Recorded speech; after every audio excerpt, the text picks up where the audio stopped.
simulation, yes, it's still people inside the simulation making choices and building their realities.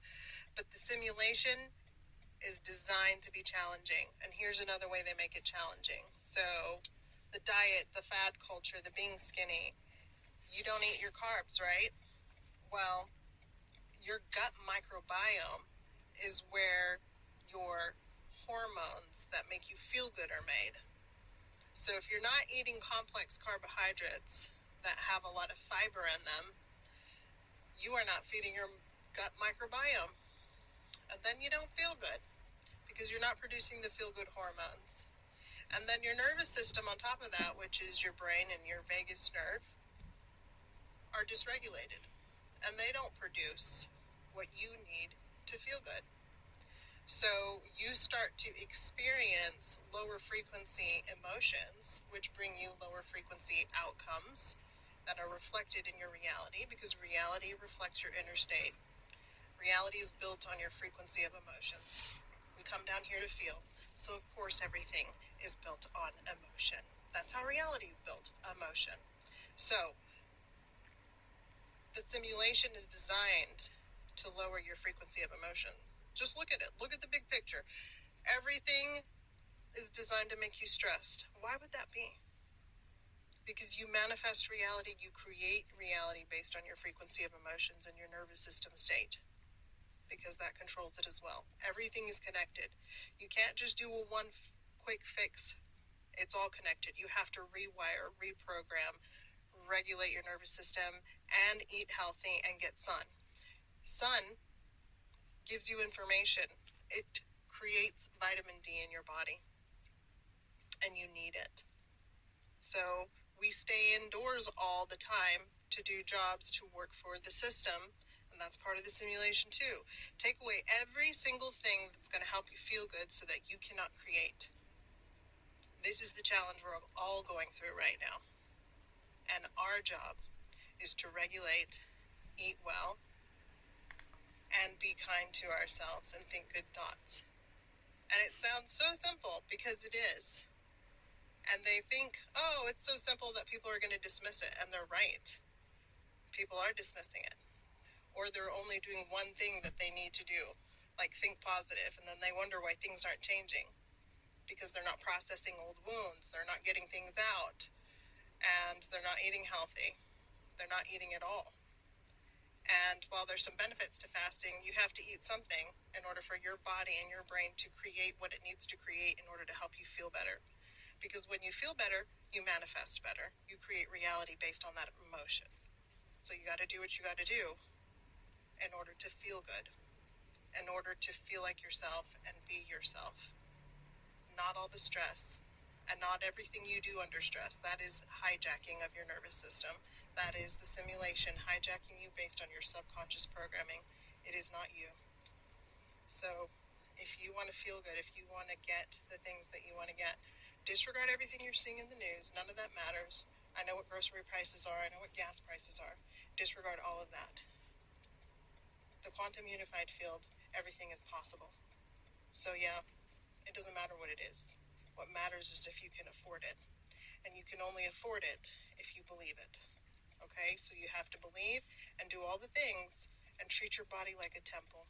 Treat your mind like a mind palace and love yourself, because that's the only way that you're going to get exactly what you want.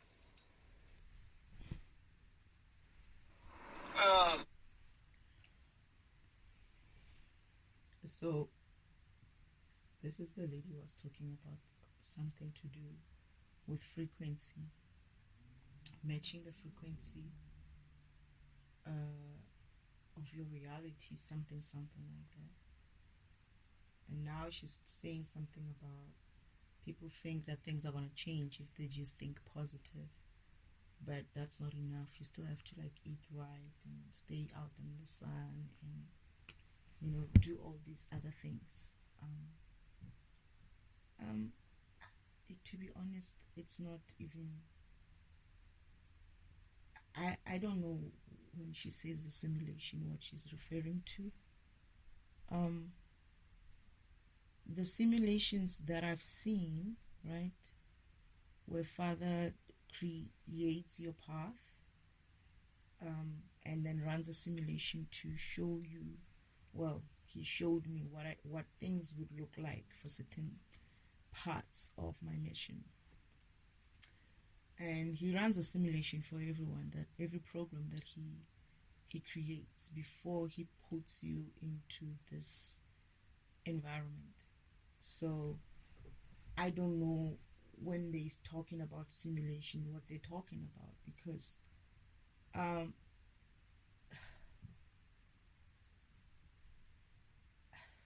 guess I don't know.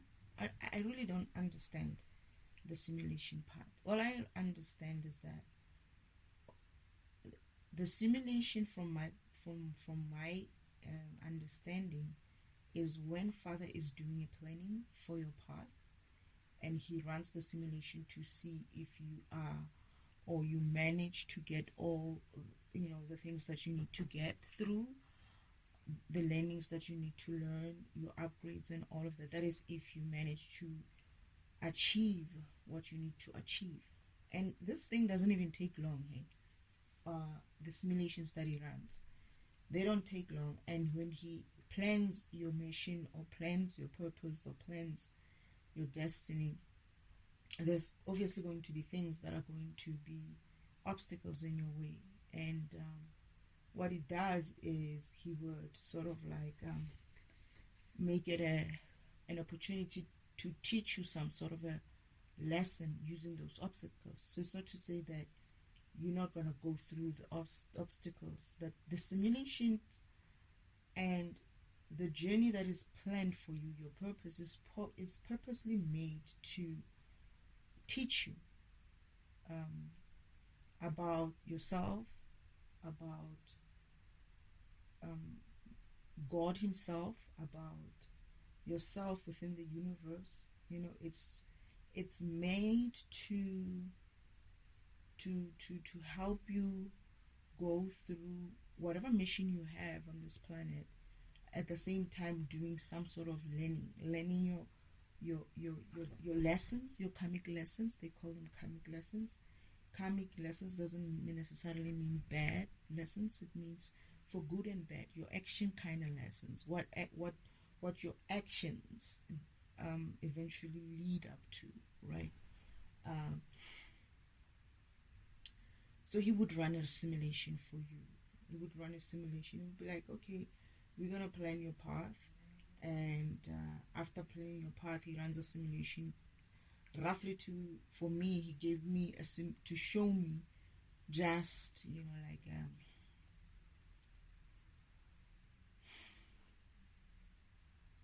not even like just a shortened version of your path, so to speak, like a preview, or something like that. But that's the simulation that I understand. In this environment, I don't know if I would say it is a simulation. Perhaps what she's talking about is the simulation with regards to the other people who have tried to change the way this environment works, right? So you could almost say, yes, it is a simulation in a way. But my understanding of a simulation is that it's pre-run of something to see if it will work or not, right? And this is not a simulation. It's not a pre-run of your path or your destiny or your purpose to see if you will achieve what you need to achieve or not. This is the actual you going through the life that you sort of like signed up for, even to say, yeah, I'll come here and I'll do this mission. While I do this mission, I'll learn all these things. So perhaps yes, when this environment is lost somewhere in the universe or hidden somewhere in the universe, other entities or other beings with bad intentions could adapt this environment to put you in some sort of simulation, or not even simulation, not that word, I don't want to use that word, to put you in some sort of a fake existence in this planet, like to give you a like, for instance, for me, they faked most of my environments. My parents are fake, my family is fake, my friends are fake, my colleagues are fake, so things like that, right? But this is not what Father or God has planned for you. God planned for you to be in this environment, in an environment which doesn't necessarily have all these things, right? But even so, let's say you came a couple of years, like, not even a couple of years. Let's say, for instance, for me, I'm like 45 years old, right? Let's say you came 45 years, 50, 60 years ago. But this world, this environment was already like that, which I believe not, right? So it was a bit like that, but they got more power and more way to do shit when I came here, because they used my energy and my functionality to do some crippish stuff. But anyway, your plan might involve or include the issues that this sort of like adaptation of a physical environment by nefarious beings would do. So that is, he would run you, or your simulation, he would plan for you your purpose and your path and whatnot, and he would run you in a simulated environment which looks like this one that we have, where you have all these people gunning for you, which is what he did for me. I mean, I knew what they were going to do before they did it. I know a lot of things that they're doing before they do it, especially when I'm sleeping. I mean, when I'm awake. When I was sleeping, yeah, I just had the visions, right? And I will know that if I see it, it's not going to happen. I mean, it's not going to be successful. It will happen, but it's not going to be successful. And now I see it, and I know it's not going to be successful, but it's different because now I'm awake, right?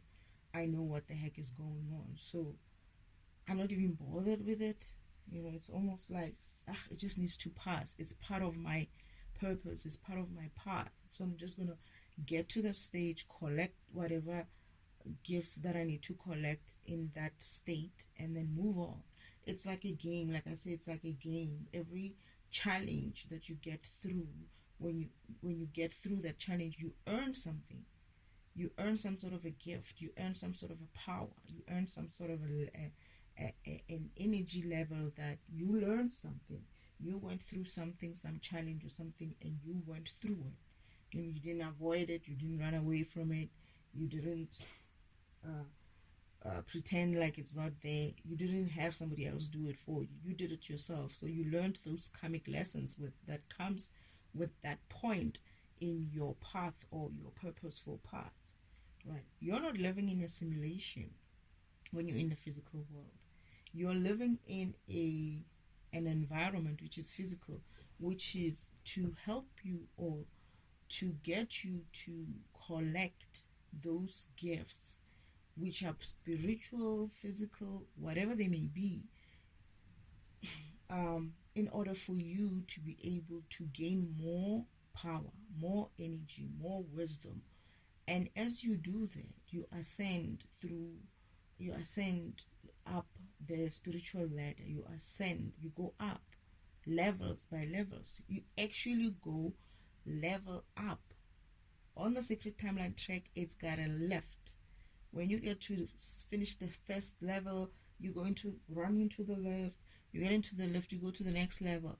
You play that game in the next level. You do what you need to do. On the Sacred Timeline track, it looks like you on a track and you running through all these things. On the physical, it's you going through bullshit that that comes with this environment. Well, I call it bullshit, but it's also an opportunity. Those bullshits are also I don't like them. I don't want to lie. I hate them. Right? I complain about them when I get them, but those are also an opportunity for you to learn something, for you to grow, for you to get over things that you needed to get over, for you to ascend as well. As you get through all this bullshit, you go level up and ascend through the spiritual ladder, right? But I wouldn't call this environment a simulation. I feel like people take words. This is why I say people pick words from different places. It's like the word matrix. I don't get it. I still don't get it. I need to get it. I feel like it's one of those words that needs to be thrown out. Program, obviously. And he's like, she also said something about this program, right? Yeah, well, you can call it a program if you want to call it a program. But what essentially it is you are a program. And what you're doing now, you're not running in a program. Maybe they are running a program for us that is... are they running a program for us, Spirit? Is it like a program that they're running? Or are we in an operating system? They could run a program for you specifically. They are running some sort of their own version of what a physical world should be like. I'm getting that they're doing it through me, through my layer, the layer that is built within me. So in this layer, they're able to... is that what they're doing? So they're trying to emulate what you do in the spiritual world when you plan paths for us. They're doing that with people, physical beings. So they're trying to gain or give themselves the kind of creator power you have, where you would plan these things in the spiritual form at first and then place them into the physical to play. Then when they created a layer, my layer, the layer within me, the proxy layer, they essentially adapted or added their own kind of like simulation. Man, okay, I guess she's right then when she says the simulation. She could be on I understand her now. So yes, she could be, in a sense of they're trying to make things seem like they are part of your life, part of your purpose. Or they're saying this is why you must refuse.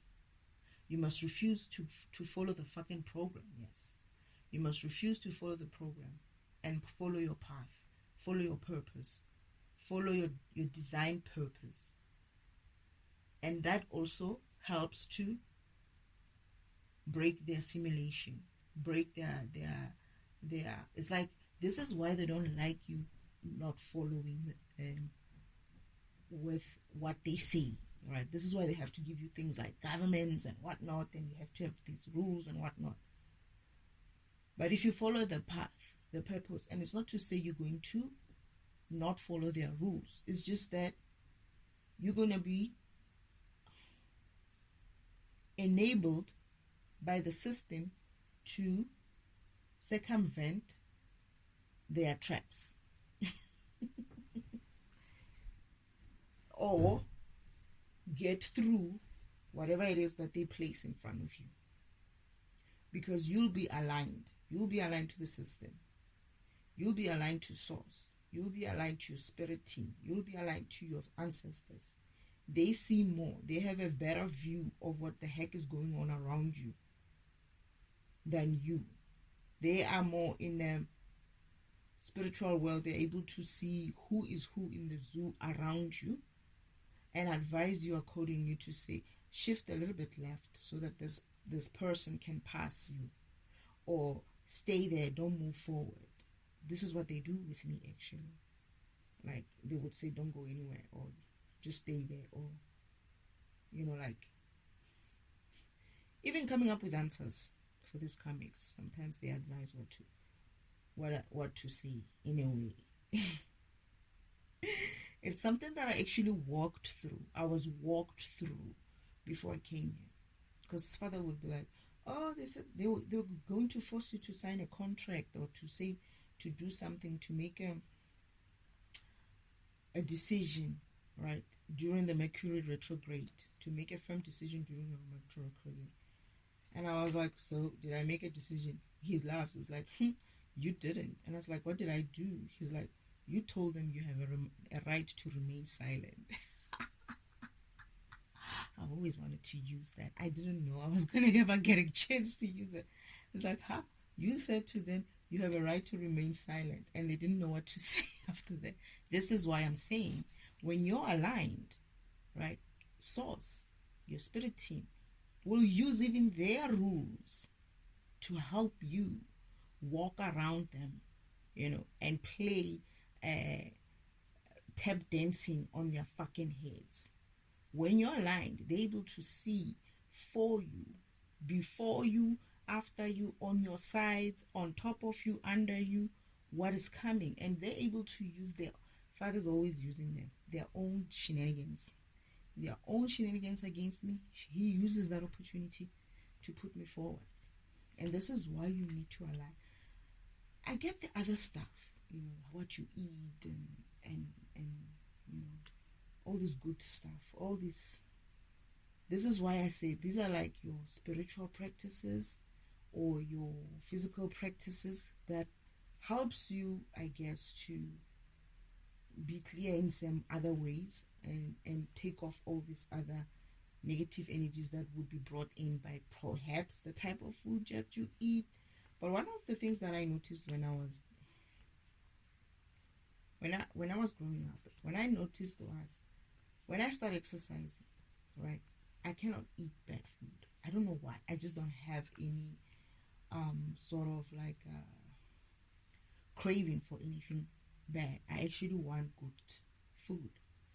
And not only that, it's like when I'm really well, like emotionally and whatnot, I just don't gravitate towards bad food. I guess she's right in the sense of when you have a high vibrational, you will obviously attract things that are on that level with you.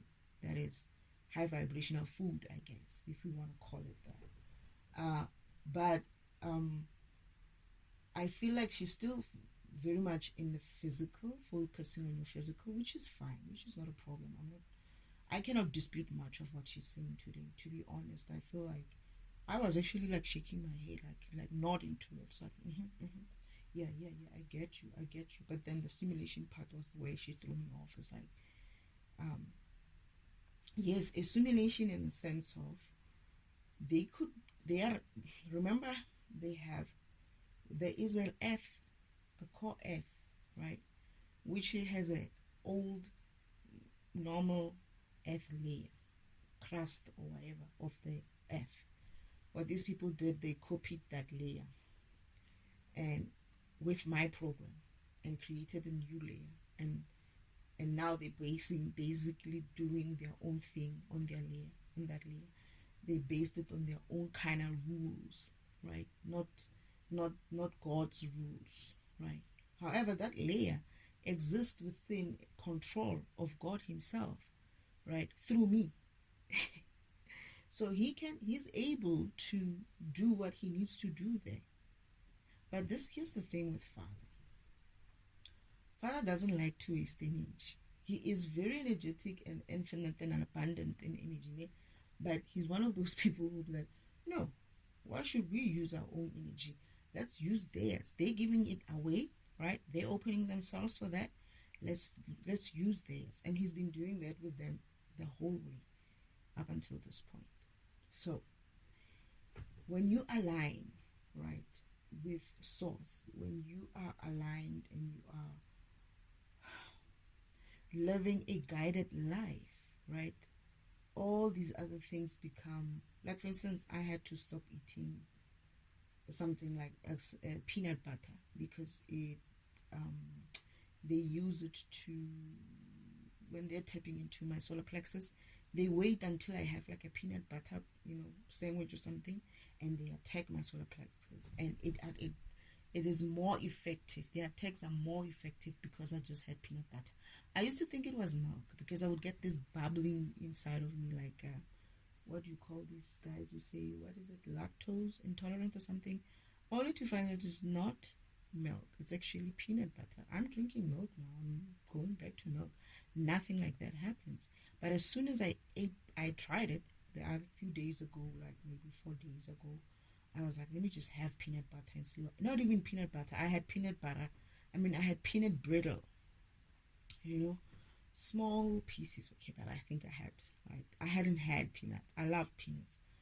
But I realize now that it's because of this type of attacks go further or are able to be more effective when you have certain types of food.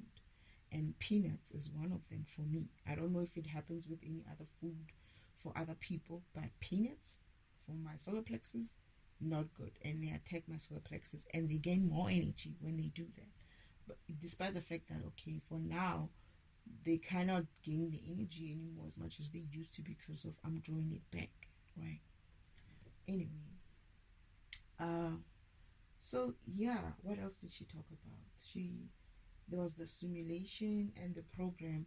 If you're saying that they're writing a program or they have written some sort of a program or they could write a program specifically for a specific person or for a group of people or for the world at large to say, we're going to run this program where we're going to tell these people that there's these wars there, there's those wars there, there's this, like all kinds of diseases and whatnot, and always keep them fragmented by running this program every time. Yeah,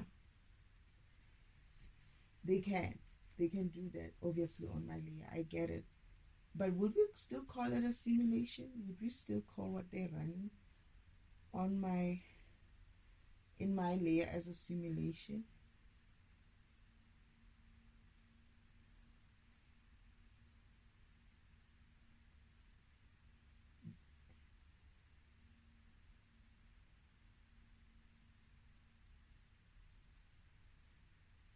It would be a simulation if they were doing it here and running it elsewhere. Like when you're running, you're doing it in the spirit, and you're running it in a physical. The spirit part of it is the simulation, but then the physical part of it is the physical. It's what we call reality. Okay, it's what we call reality. Let's use the word reality. But it's actually not. Everything is real. Yes. Everything is real, including their program. Including the program that they run is very real. This is what I've been saying, that I went through shit. People were going to come back and tell me, oh no, it wasn't real. It was okay, whatever, man. But for me, it was real, and not just for me. It is real because when you start understanding what they're saying is that, yes, they are running some sort of programs of their own, some sort of their own type of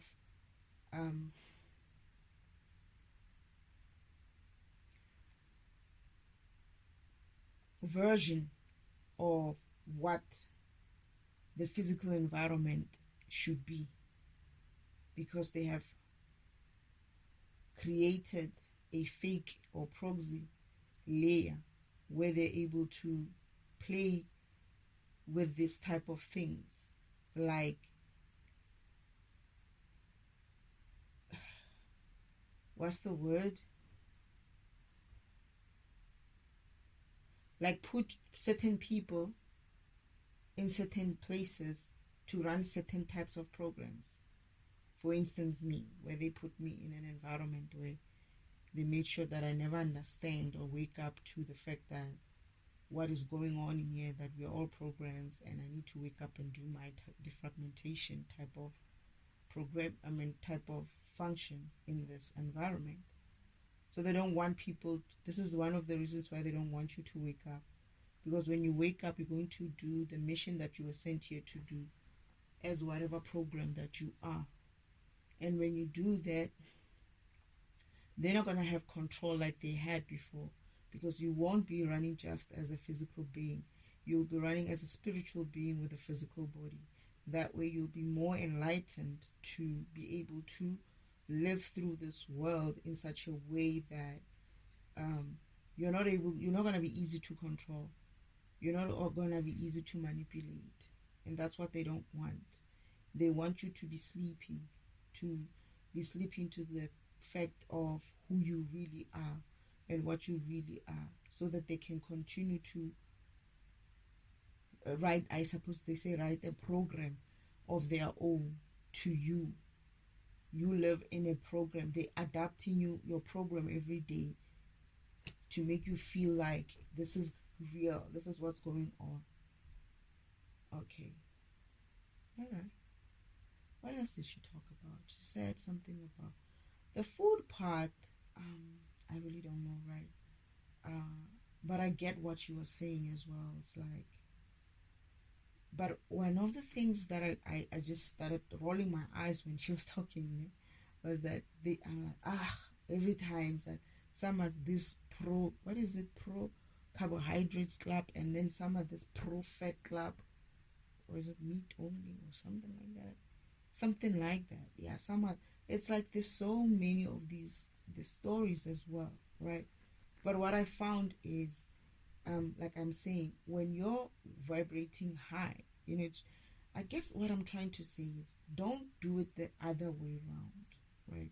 Try to do it in a way that it's on the right way. You first start as a spirit, right? You're always going to be a spirit, right? You're always going to be a spiritual program.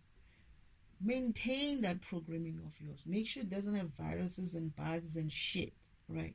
And that will translate into your physical in the right way. That is, when you maintain your spiritual self, right? You won't come into this environment and be like, I just want to eat chocolates the whole day, and never care about what happens. I just want to eat junk. Because of your spiritual program will tell you that, okay, we are this type of a program, but we're designed to eat certain things. And you will most especially gravitate towards the stuff that is suitable for you. Not necessarily that it's carbohydrates, right? Your program, you see, she's giving a recipe right now to say you should eat carbohydrates. You could eat carbohydrates because you don't eat carbohydrates. But not everybody needs that. Not every program needs that. That's why it's so dangerous for people to follow other people's spiritual fucking paths. Align yourself to source. Align yourself to spirit. Align yourself to God himself. Align yourself to your spirit team, and let them tell you, hey, we are your ancestors. When we got here, we started eating fish only. And your genetic is very much fish-based, right? This is why we perform better brain-wise, because we had this omega whatnots. So try to eat more of that, so that you can keep with your spiritual self and your ancestry, because your genetic is built from those type of things, from the beginning of your ancestors. They came to this world, they landed, or they came to this world, they flourished in a, what do you call this? A place where there's an ocean or something. Fish was more abundant, right? Now you don't live in the coastal areas anymore. You live within the urban, what is it? Midland? What is it? What do you call it? On land, like midland or something like that. And fresh fish is not going to come by that easy for you, right? And as a result, what you do is you eat whatever there is available there. There you are eating all these cows and stuff.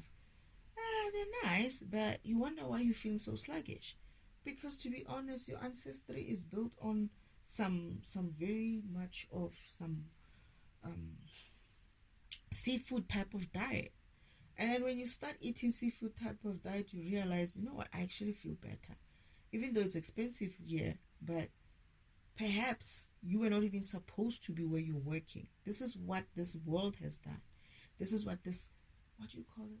This layer, proxy layer has done, and this world has done, is it displaced people.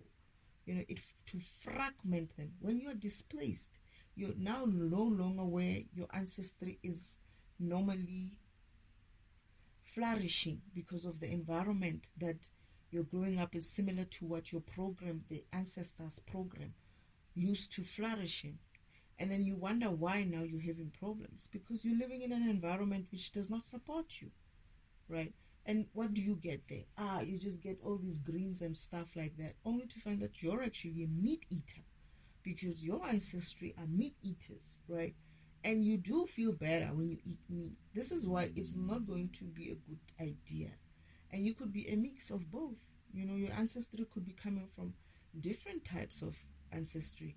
You could have your mother's ancestry and your father's ancestry coming together, and one says you're going to have fish and the other one says you're going to have a salad, right? And you do that. And you don't feel guilty about the things that you eat, but you understand that, am I good? When I go and test my blood pressure there, is it good? When I go and test my sugar levels, are they good? The basic stuff, not even like this detailed things of, I'm going to go and search the whole spectrum of diseases. Just check the normal, common, type of things. And as long as you're good, you're keeping a good weight, you're keeping a good mental health and whatnot, that food and the environment supports you. But that is only going to be based on the fact that you're guided towards that kind of environment. Not because of someone is standing, is talking from YouTube and telling you should be eating carbohydrates, you should be eating this, you should be eating that. I get so fucking confused, man. I tried this shit as well. It's like one day there's this person who says, I did try the keto diet. I need to be honest, that shit works. That works, right? But the only problem with it is, again, your lifestyle might not support it, right? The way I had to go to work and eat in a way, I didn't support so much of my keto, right? Sometimes I would be stuck in meetings and it's time for me to eat and I can't eat, so I miss that timeline of 6 p.m. or 6 a.m. or before, something like that. Or I'm on the road going home and I'm supposed to be eating. By the time I get home, it's 7, 8. And what are you going to do? Are you going to be like, I'm supposed to eat it before 6, so I can't eat? You can't, because you've been fasting the whole day, right? But it works. It worked best when I was on leave, right? For like over 2 to 3 weeks. And I saw that this thing would work. This is the thing. Why? You're fragmented because you've been put in some sort of an environment which does not support the type of program that you are, and the type of lifestyle that your program will be most accustomed to, in a sense of, this is the best thing. You're a defragmentation tool. I'm told that I can only be best at working for myself, right? Because if I get into an environment, what am I going to do? Defragment it. That's what I do. But I'm also guided to work in certain types of environments as well, because I need to defragment them, right? And that's the thing. It's like I'm guided towards a specific function, a specific job, a specific type of something, whatever it is. But that's what my program is capable of doing. They're not going to send me to places where my program shouldn't even be, doing, because of, it's not going to thrive well there. Now, the diet as well. I should actually be taking my own advice. Here, where I am, I like certain type of things. And I realize that sometimes I like them because of I need energy. I work throughout the night. I sleep at 2. This is my best time of working. Now, when you're looking at this, you could be like, 2 a.m. that in the morning. Why would you do that? It's not a good thing for you. It's not healthy. They're going to tell you have to have 8 hours of sleep and whatnot. And I'm like, I'm a fucking defragmentation tool. I can fucking run for 3 weeks. Okay, I can run and run and run. Yeah, I take breaks there and there, but my program is meant to run over time, right? I'm not that kind of program that has to have 8 hours of sleep. And I noticed that a long time ago when I was here. I just need a good 2-3 hours sleep and I'm good. And you could be that kind of a program, but here you are applying some sort of a fucking blanket solution just because of some people in China sleeps like that. They are Chinese. That's their program. Or their programs are written from a Chinese perspective. Are you Chinese? Huh? Are you African? Are you white? Are you some person from what Baltic Seas or what? No, you're not. So your program, your defragmentation program from a, let's say for me, from an African type of perspective, I probably need certain types of food, right? That will work well with my my kind of ancestry. What did my grandmother eat? Pap and we call it morojo. What do they call morojo? It's kind of like a spinach kind of a thing. It does have an English name. Something like that. But those type of foods, only. Meat was like once in a while she would have meat. Milk, only with tea. Also, what is it? Beans. Certain types of beans, which I don't know what they call them. You know, these African types of beans. That those rural type of beans, they ate such things. You know, they ate corn as well as a corn maize, and things like pumpkins and stuff. It's like that's what they ate. I don't remember my great grandmother eating a lot of meat. She would eat meat, but on certain occasions. It's not like they eat it so much. And I'm like that. I keep saying, I'm tired of this meat. My grandmother wants to eat meat every time, but my great grandmother never liked to eat meat. I had to stop from eating meat at some stage because it just gets you sluggish. You know, if you eat meat all the time, it just gets you sluggish. And I performed well when during my awakening. I didn't eat meat, and I performed well. My brain didn't feel foggy or something like that. I ate only green stuff. You know, I ate spinaches and cabbages and all this green stuff, all this green leafy type of stuff. I ate that most, which is what my grandmother ate as well. But that I only also ate because of perhaps Father chose them for me because he knew they were going to be helpful for me.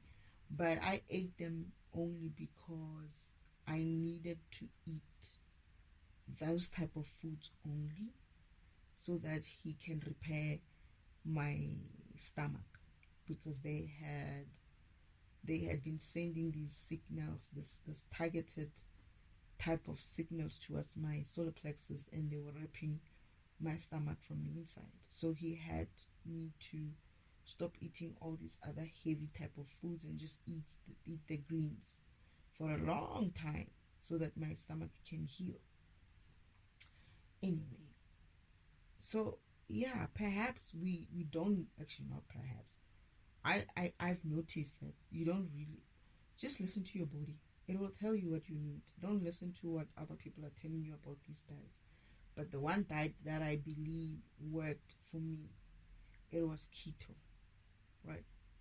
But at the same time, I do believe in the other stuff also makes me too tired, too heavy. But I love it as well. Just to eat like pap and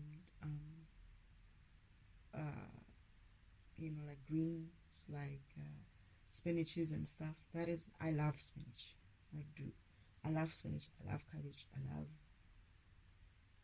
Yeah. The only one thing that I cannot eat is this type of moroco thing. When I said, I don't remember what is the word? Is it amaranth or something like that? Maybe. Yeah. But here in where I live, they have many different types of it, and there's some which have too much of some mineral which makes me sick, so I cannot eat too much of it. And the other thing that she was talking about is the sun and all of that. Staying out in the sun, that is just this. I don't do that, right? And they tell me every time to go outside, but I never do. But as well as you can't do that in this environment. It's always raining. They're blocking the sun always. But it is important to stay out in the sun. That I agree. I used to enjoy it when I was at the farm, but they would also still try to block the sun every once in a while. So they did that. So when she said the sun gives you data, né? That's what she said. I don't know if she wanted to say data or energy, but I don't know if it's data, man. But perhaps she wanted to say energy. It increases your energy, so you're able to store more data. That's what I understand. I mean, that's not even what I think your science will actually just, simple science will give you that understanding that your energy levels, the more energy level you have, the more you're able to do more, the more you're able to store more. Even your thinking capacity grows, right? Goes faster, and you're able to process much more complex theories because of you got energy. And the sun does give you energy. We are kind of like batteries, right? We are battery cells, and we store that energy from the sun if we are out there and soaking in it. The earth does that as well. It stores its energy. It draws its energy as well from the sun and from us, vice versa. Whatever. It's a system. It works. But I think that's what she wanted to say. But that's how I understand it.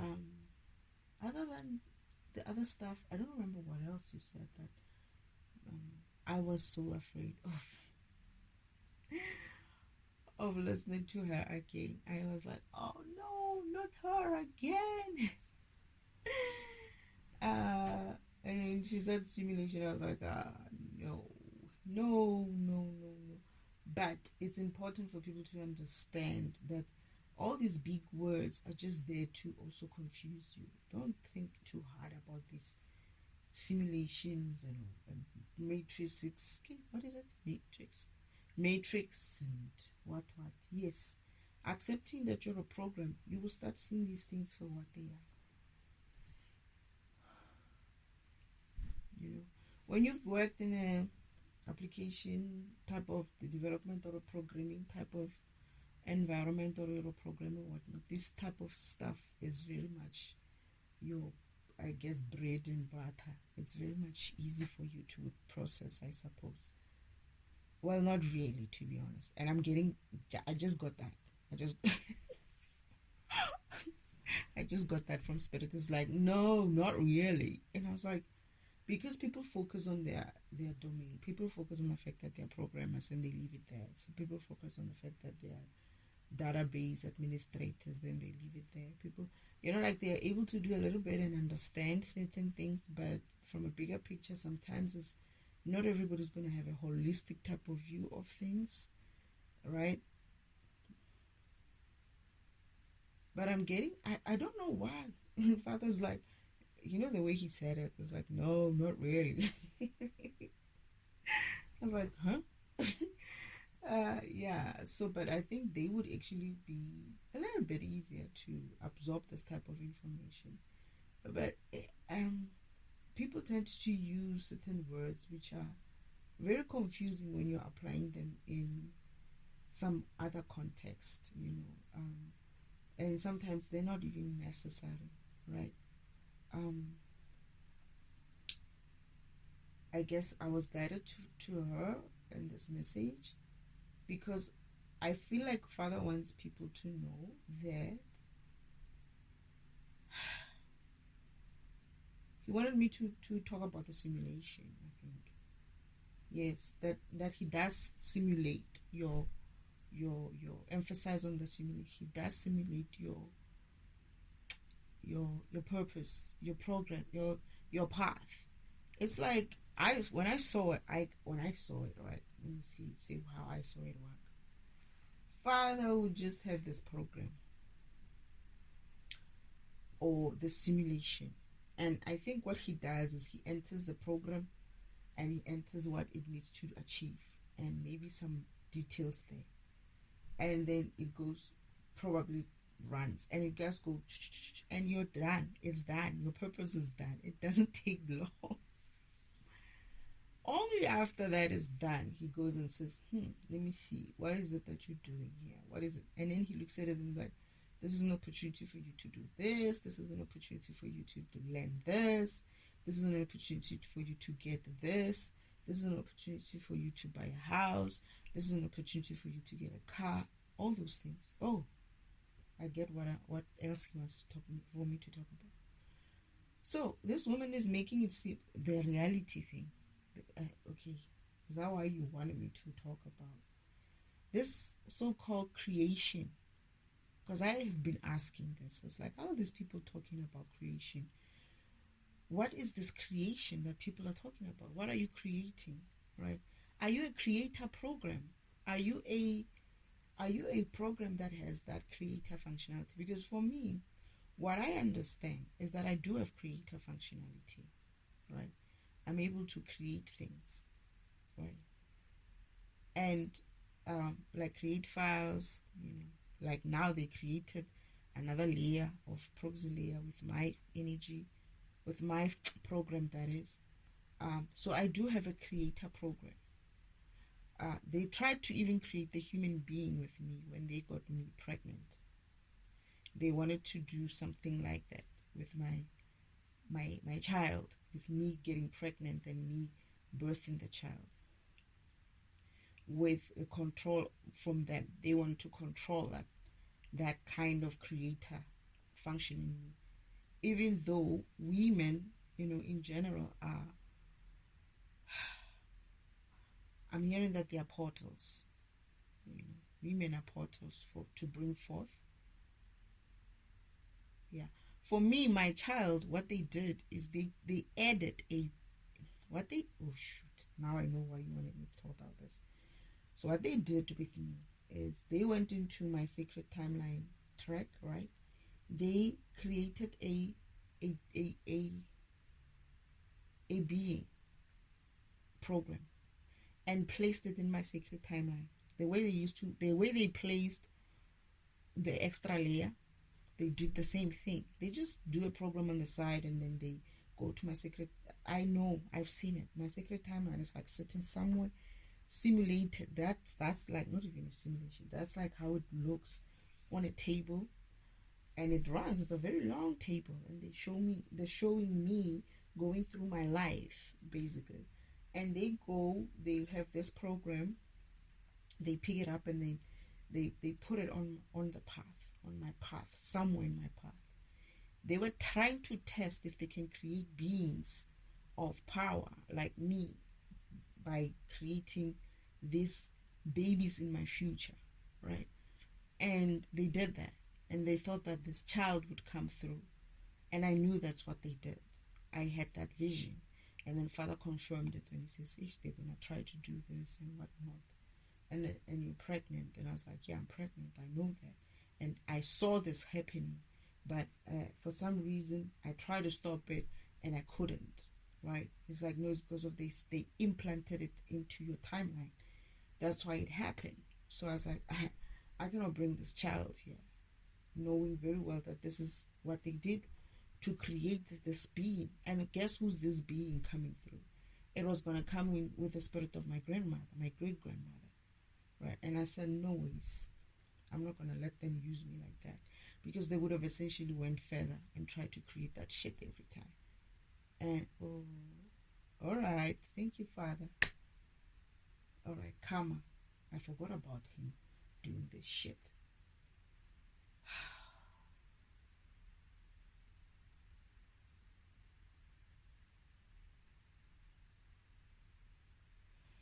Okay, I had to retrieve this information again for karma to take effect. So that's what they did with me. They were going to try to create beings like me, which they would have control. What they were their plan was to get me pregnant, which they did forcefully so, with someone that I was dating at the time, and they would control the birth, just like they control my birth when Father brought me here, get me conceived by another woman.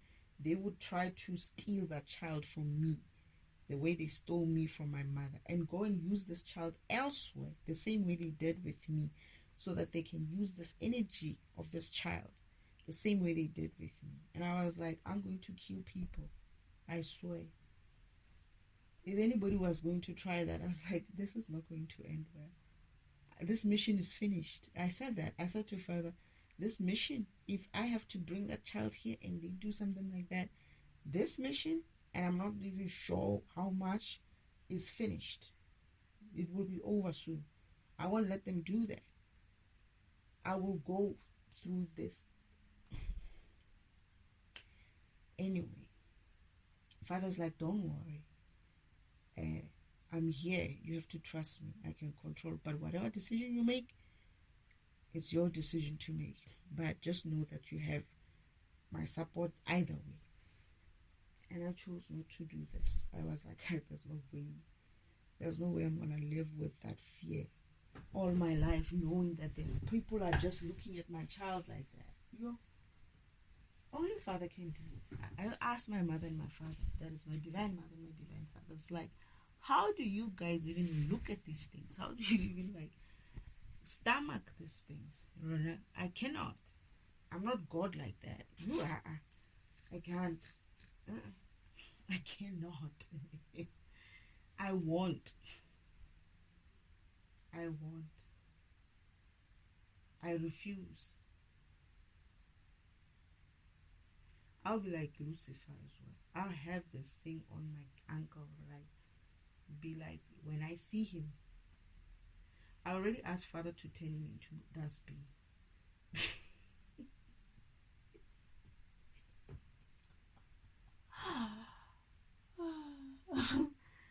I can be mean sometimes. I already asked Father to turn him into a dustbin that we can use at home. Recycle him and turn him into a dustbin. Anyway, so what was I saying, Father? Sorry. Yes. So Father plans your path, and when he plans your path, he asks. There's a part where you're planning your stuff, like your houses, your cars, all these things that you need to have while you live here. If when you walk through your purpose, right? This is why certain things will come in easy for you and certain things will not, because certain things that don't come easy for you, they're not in your path. You're just forcing things, right? All you're doing is just trying to create things in magic way. That is manifest things. Manifestation, when you look at manifestation, the word manifestation, it comes from these books, man. These black magic kind of books, or this magic kind of books, just to manifest something. So it's like a quick way to bring something into the physical. You see it, but that manifestation obviously is something that is going to go away, because you only can bring it in here and let it live for a few minutes, right, or a few seconds, or whatever time, whatever energy you have, you can keep it in there. But normally these people, what they do is, this is why I was saying, they don't keep these things for long. They don't really sometimes really buy them. They can bring them in their reality, but when you check how they're bringing them into their reality, they are either using someone else to keep it there in their reality. Maybe somebody else is paying for it. That is, they're using someone else's energy to keep it there. They had somebody else buy them that car. They had somebody else buy them that house. And then they say, no, I manifested this thing. That's why it's in my reality. When you check, when you go and do the math properly, and you say, okay, so where did you get the money? Oh no, I still work where I work, but I manifested these things. It's like, oh, so you do only the work that you do, you earn only what you earn, and you're still able to afford these things. Yes, how? I manifested them. There's no such a thing. Go check. This person is being supplemented salary-wise by some other people, many other people. That's what people are calling manifestation. They're calling the fact that they are having 10 boyfriends who pay for these cars or these houses and whatnot. They're like, oh, I manifested this. No, bitch. You stole someone else's energy. You're stealing energy from all these other people, right? and you're going around and saying, I manifested shit. You didn't manifest shit. You didn't. This is the time where shit is like, not even me. Not me. You didn't even create me like that. And I always say to my sister, this is what I used to say to myself. Oh, so and so. She likes to look at these things of so and so has this and has that. And I'm like, oh, okay. And it's not just her. There's this culture of people talking about people having shit, right? Okay, I get it. But they perpetuate it. But now I realize that she was trying to get me either jealous or something. And I'm not that kind of a person. So eventually I said to her, you know what? I've been working for such a long time. I've been salaried for a very long time. I understand how a salary works, right? You can only do so much with it. So where did these people work? Oh, no. They have this, they have that. Oh, okay, makes sense then. And then they say, this person has done this and done this. And I'm like, this does not add up. And this is why the taxman always gets their asses. This doesn't add up. So and so has what? There's a simple search that you can do on Google or on specific places where you can find out all these things. This one person, she tells me about her, and I suspect there's a reason why she was telling me about her. I suspect she's also involved in some way. But anyway, I'll think about it some other time. That's a topic for another time. When I went and checked what this person has, she's created a couple of companies. She's like, they say she's like has 10 companies. When I go and check them, these companies are like, some are deregistered, some are like there's only one that is actually functioning, which I can actually trace the service or the product that she was producing, right? And I was like, this person has only one. She's got only one working business, and it's not really like so big that she could be there. And I didn't even know that she's selling some sort of cosmetic products until I went and researched, why is this person talking about this? I don't know why. I get the feeling that she's the person who they say she is my copycat, because she just came out always with this person, and I'm like, man, I don't care for this person. I see her, I don't care for her. But anyway, when they said, I saw her, and I was like, this person looks a bit like me. Why does this person look a bit like me? My father's like, this is an vision. My father's like, she's your copycat. He's like, but we don't look. And then I turned around, I was like, but we don't look anything like her. Like, but her face, man. He said, my father says, she's done something to her face to make her look like you. It's like, what? It's like, yeah, she actually went to do something. Because when I looked at her, I was like, she's not me. She just isn't me. And I was like, I just felt insulted. To be honest, I was like, no, don't. I'm like, she doesn't even have that energy of me. I'm sitting and standing upright. She's like slumped in and I'm like, she doesn't even like play that energy. She cannot. And that's what Father was saying. Like, when people say they tested is working, I laugh, because sometimes it's like, seriously, that energy, you see how it walks it, or how she walks it, how she carries it on her shoulder, how she, she just has that energy. And then you see the copycat, you're like, all right, what is she trying to do? This is why they can't keep up that shit for long. They have to do all kinds of shit to get you to be in some sort of a low vibrational state so that you can look like them, not the other way around. And I was like, but that shit cancels itself out. If you drop your vibration to match their vibration, what are they going to copycat? Because you're all both low vibration. You're not going to get anywhere. You have no energy, both of you. That stardom that you had, that light that you had, is not going to be seen anymore. So what is the thinking behind this? Which is the same thing as what my uncle is trying to do. That is, the devil is trying to destiny swap with. All the shit that he's been doing is basically trying to destiny swap with God himself. It's so funny. What he doesn't realize is that he cancels himself out if he does that. And the rest of us, by the way.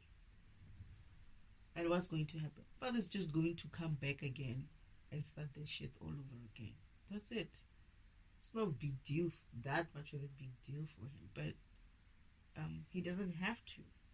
Why should he? Why should he do this? Anyway, doesn't matter.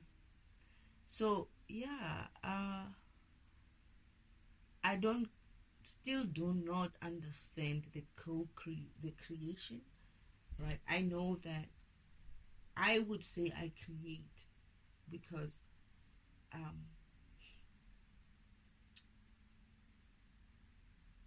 okay, she's creating, right? She's a content creator, right, on YouTube. So she's creating in that essence. That's what I'm understanding, right? You could create with your own work like that. But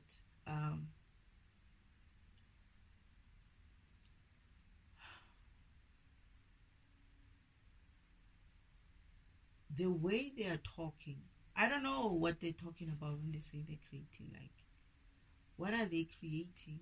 Is it like intellectual stuff? Right. Maybe this kind of content creation is what they're talking about. But I thought that we're talking about physical things. I don't know. Maybe I'm mistaken. But when I started listening to this co-creation, manifestation type of things, a lot of people were talking like, they were talking about physical stuff. When you listen to the Abraham Hicks and stuff, all those people who stand up there to ask questions, they were talking about how do I, or how do I bring that girlfriend into my life? They were talking about such things, right? But they were also talking about more on a realistic, I want to change my life in a sense of, I want to live in a better home, have better cars, have money, have all those type of things. I don't see how people are manifesting are going to be manifesting spiritual stuff. I believe that this is a physical world and everybody is very much fixated and orientated or focused towards the physicalness of this environment, which is not a bad thing. No one is saying that is wrong. Yes, you're here to enjoy yourself like that. What we're saying is just remember that you're a spiritual program first and your gifts are already there. Your home, your cars, your that lifestyle that you said, I like this one. Yeah. Which you chose are there in your path. You're just not going to see them if you're busy following Martha there on her path, because you're going to see what Martha or Philip has on their path. You're not going to see your stuff. You're not going to be able to bring your stuff into reality because they are there. You just need to get to that point on your sacred timeline and be like, okay, now I'm there. And it's your rewards as well. Those are part of your rewards. And when you get them, these things stay longer. Because why? You manage to move through your path in such a way that you gained enough knowledge, experience, and energy for you to be able to, when you get to that point, when you bring it into your existence, it stays, right? Why? Because you've got an energy to maintain it. You didn't just work it up from as like shoo, like with your magic stick or magic wand, manifestation wand, or whatever wand that you're using, and bring it forth. And you know that you're very low vibrational, so you don't have enough energy to keep that shit in your existence for longer than 2 seconds. So it's going to be like poof, soon gone. However, if you walk through the path that Father created for you, right? You walk through that path, you gain energy at every step, every level. You ascend, you work, and you get to the point where no one can even fucking question you, what you have and what you don't have, because they will be like, you see that path there behind me, that's how far I come to get here. So you won't be questioned yourself, you won't question yourself, no one is going to question you, because they're going to be able, you're going to have the evidence of saying, I work for my shit. I got here and I work for my shit. This is why I have what I have. And I can create that if I wanted to create that. I can get that again. This is why when they were taking shit from me, I was like, why? But I was like, no, they're trying to put you in a situation. It's like, yeah, but why? It's like, what is this thing? It's like, no, this is how the people think, that when you don't have these things, you're not going to be happy and whatnot. It's like, but Father, these things, I created them like this. Like, not created them. I'm using this word wrong. I got them when I needed to get them. Why? Because if I could work to get them, I have worked to get them. I could even get better, right? And it was something that I also didn't want anymore. Those things that they took away from me, they were things that I wanted to get rid of. I wanted to buy a new house. I wanted to buy a new lifestyle, a new life. I wanted to buy new cars.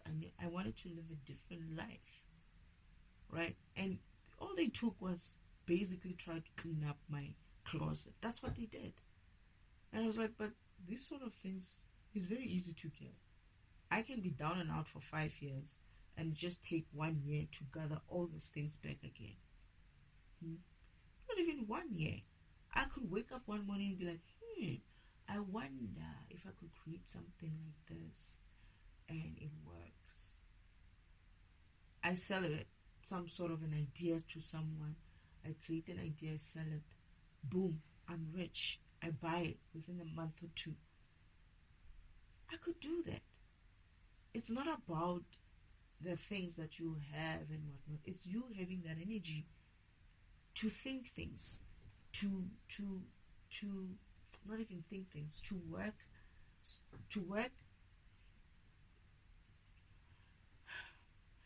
When you clear your heart, you clear your mind, you clear of any of these negative unwanted energies, any negative low vibrational kind of energies or thinking, you create space for bigger other things to come in there, which are better for you to be more energetic, right?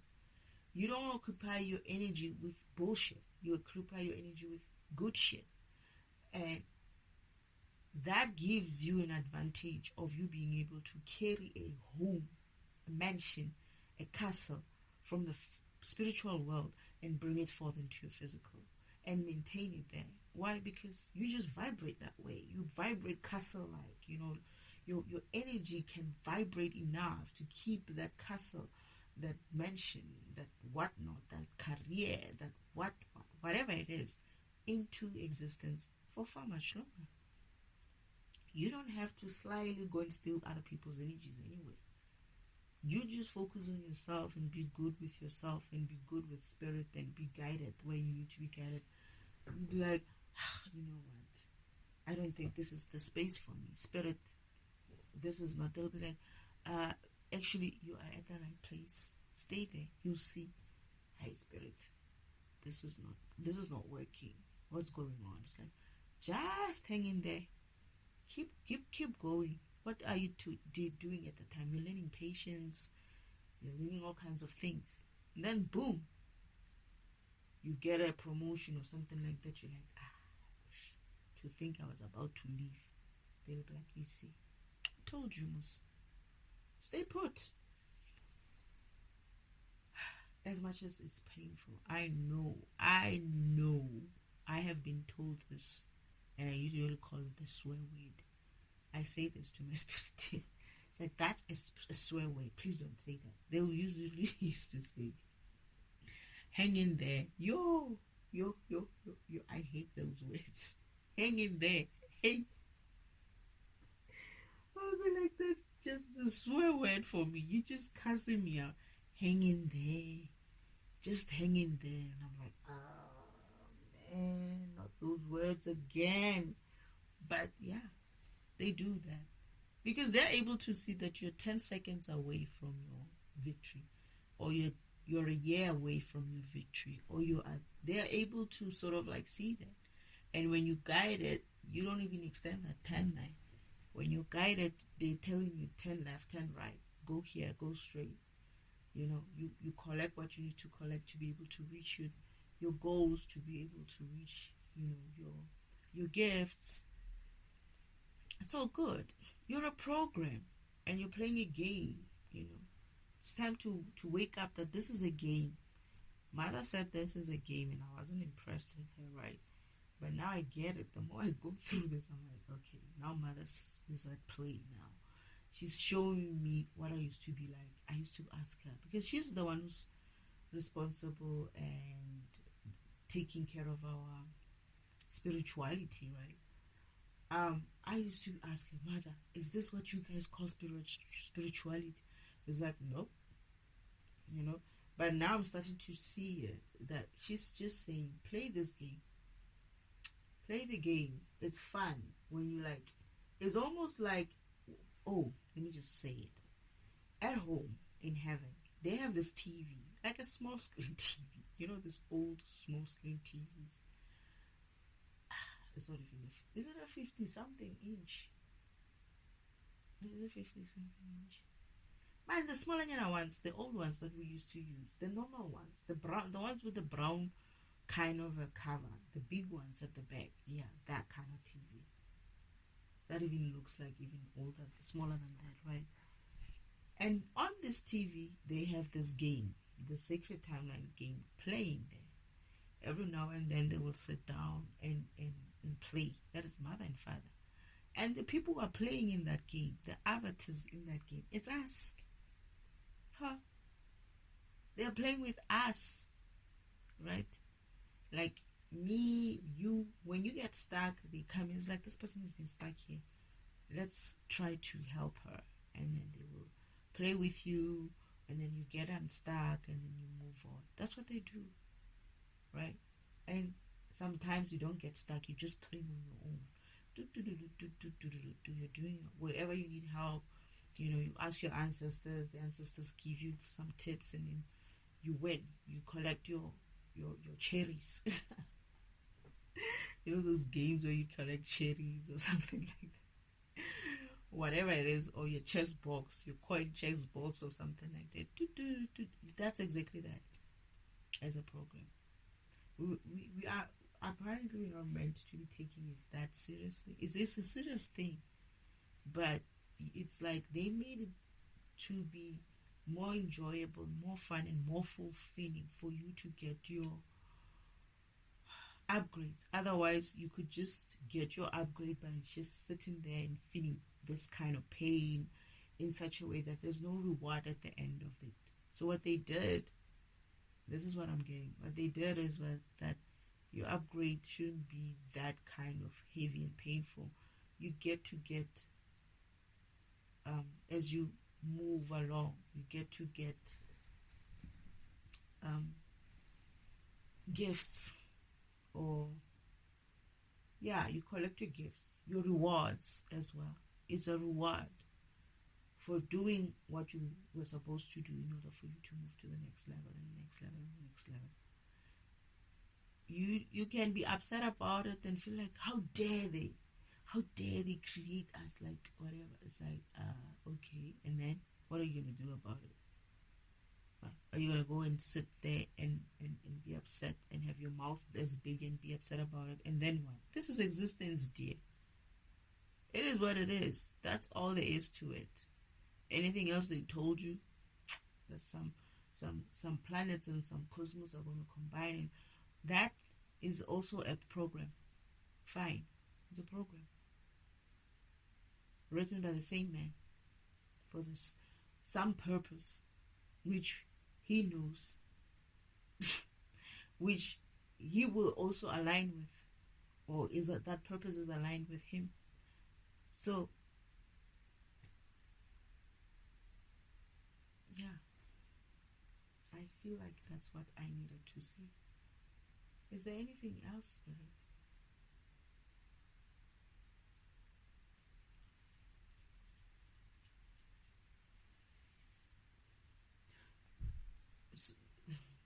The important thing to know is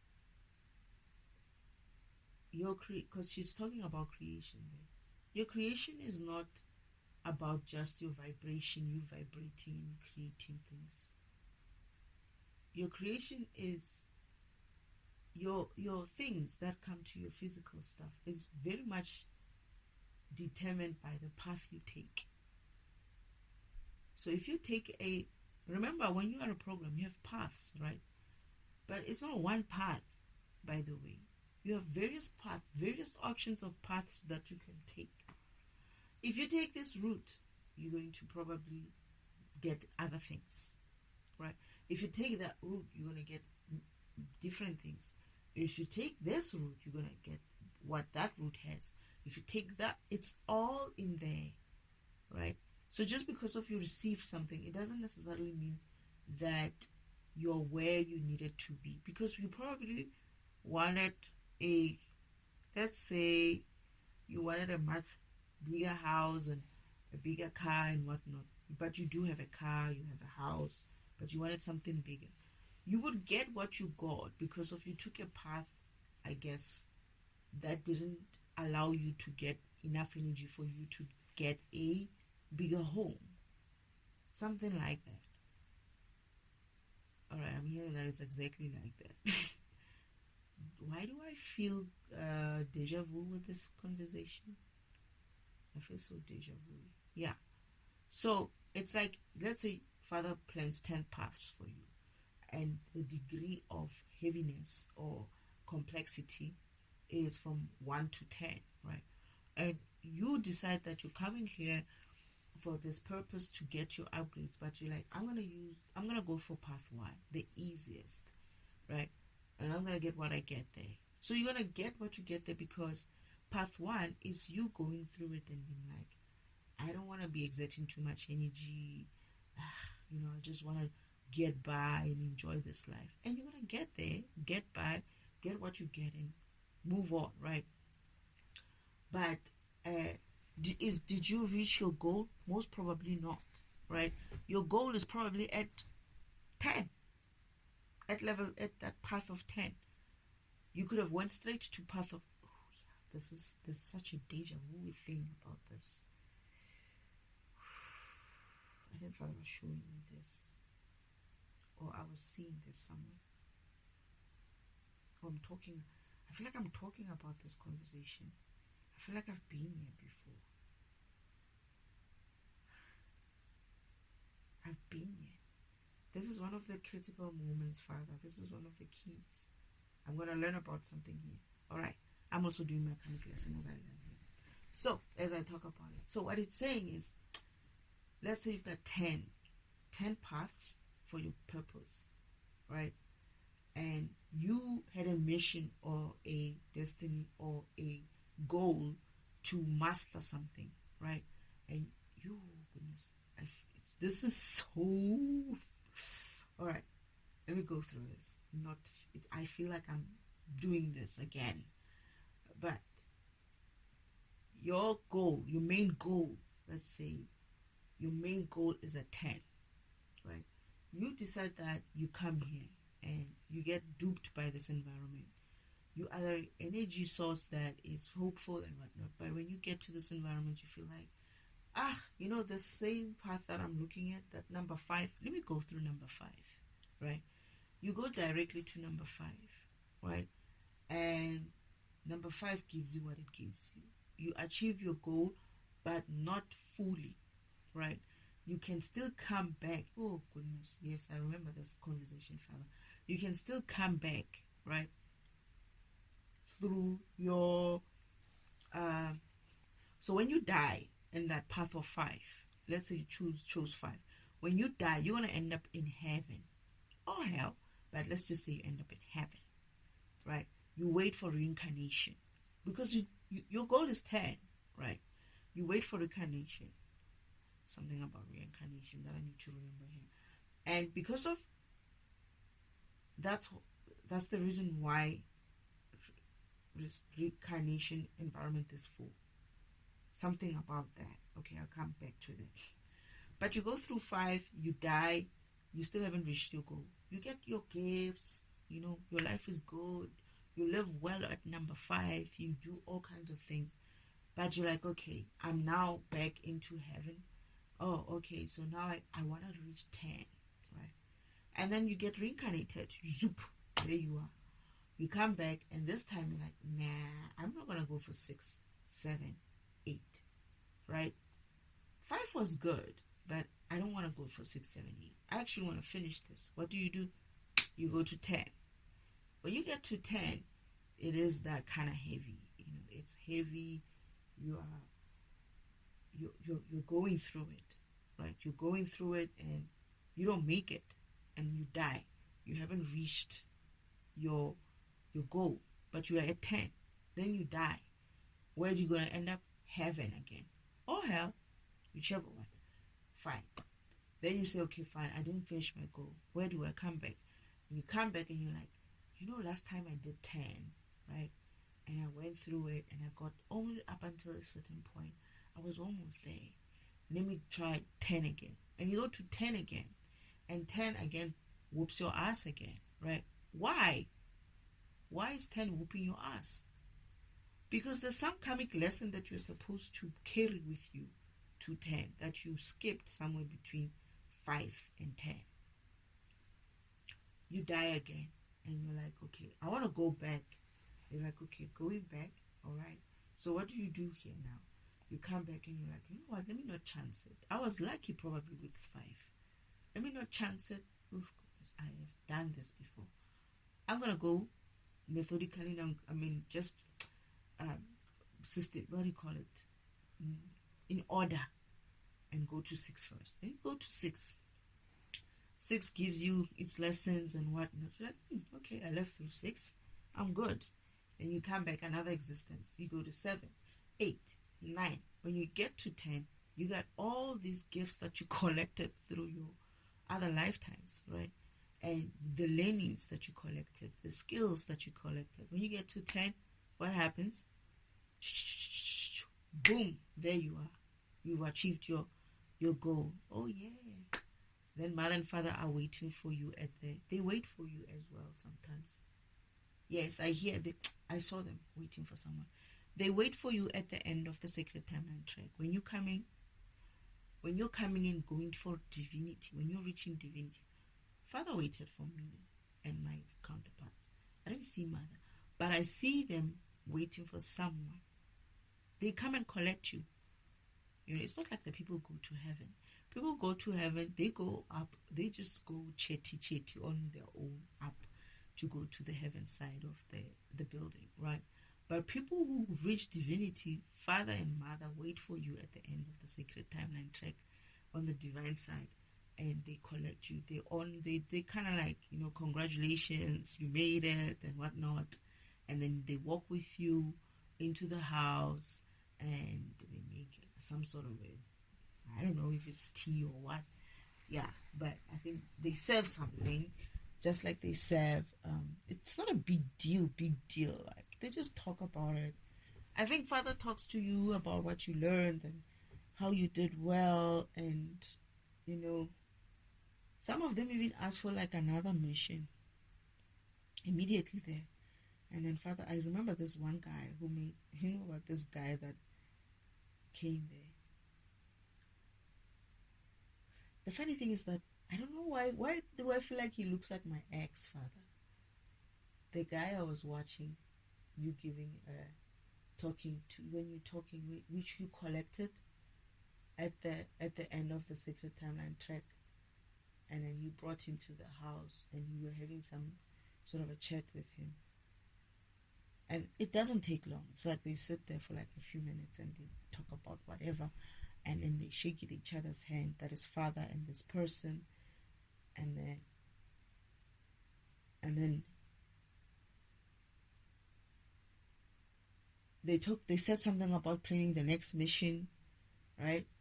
And then the guy leaves, and I watch him leaving. He's going somewhere, right there in the as if like he's going home or something like that. But I feel like he looks familiar. Now that I'm here, I feel like this person looks like he's my counterpart. Not my counterpart, my ex, my soulmate, the one who sold me out, the one who betrayed me, my Judas. Because he is a divine being as well, right? I feel like it's him. It was a good program. Father really, really had hope for him, but oh well, this environment. And I'm getting that me as well. I don't know why I got me. It's that people can't help themselves when it comes to me. They can just have this idea that they can take my part. Oh, yeah, I remember. What they said was this gift, this function, this defragmentation, it's got so much power, right?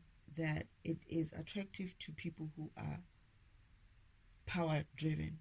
And this is why they like to want to take it over. And especially because I get the feeling that it's driven mostly from a male perspective, from a female perspective. Because it's given from a female to female normally. Although Yeshua did do it. But fragmentation is, Uncle Allman is also fragmentation too. But that's a different program. It's not fully a defragmentation program. So they said this gift has a tendency to be wanted to be used by men, because it's usually a female, I think, who holds this position. And and they did they did use men to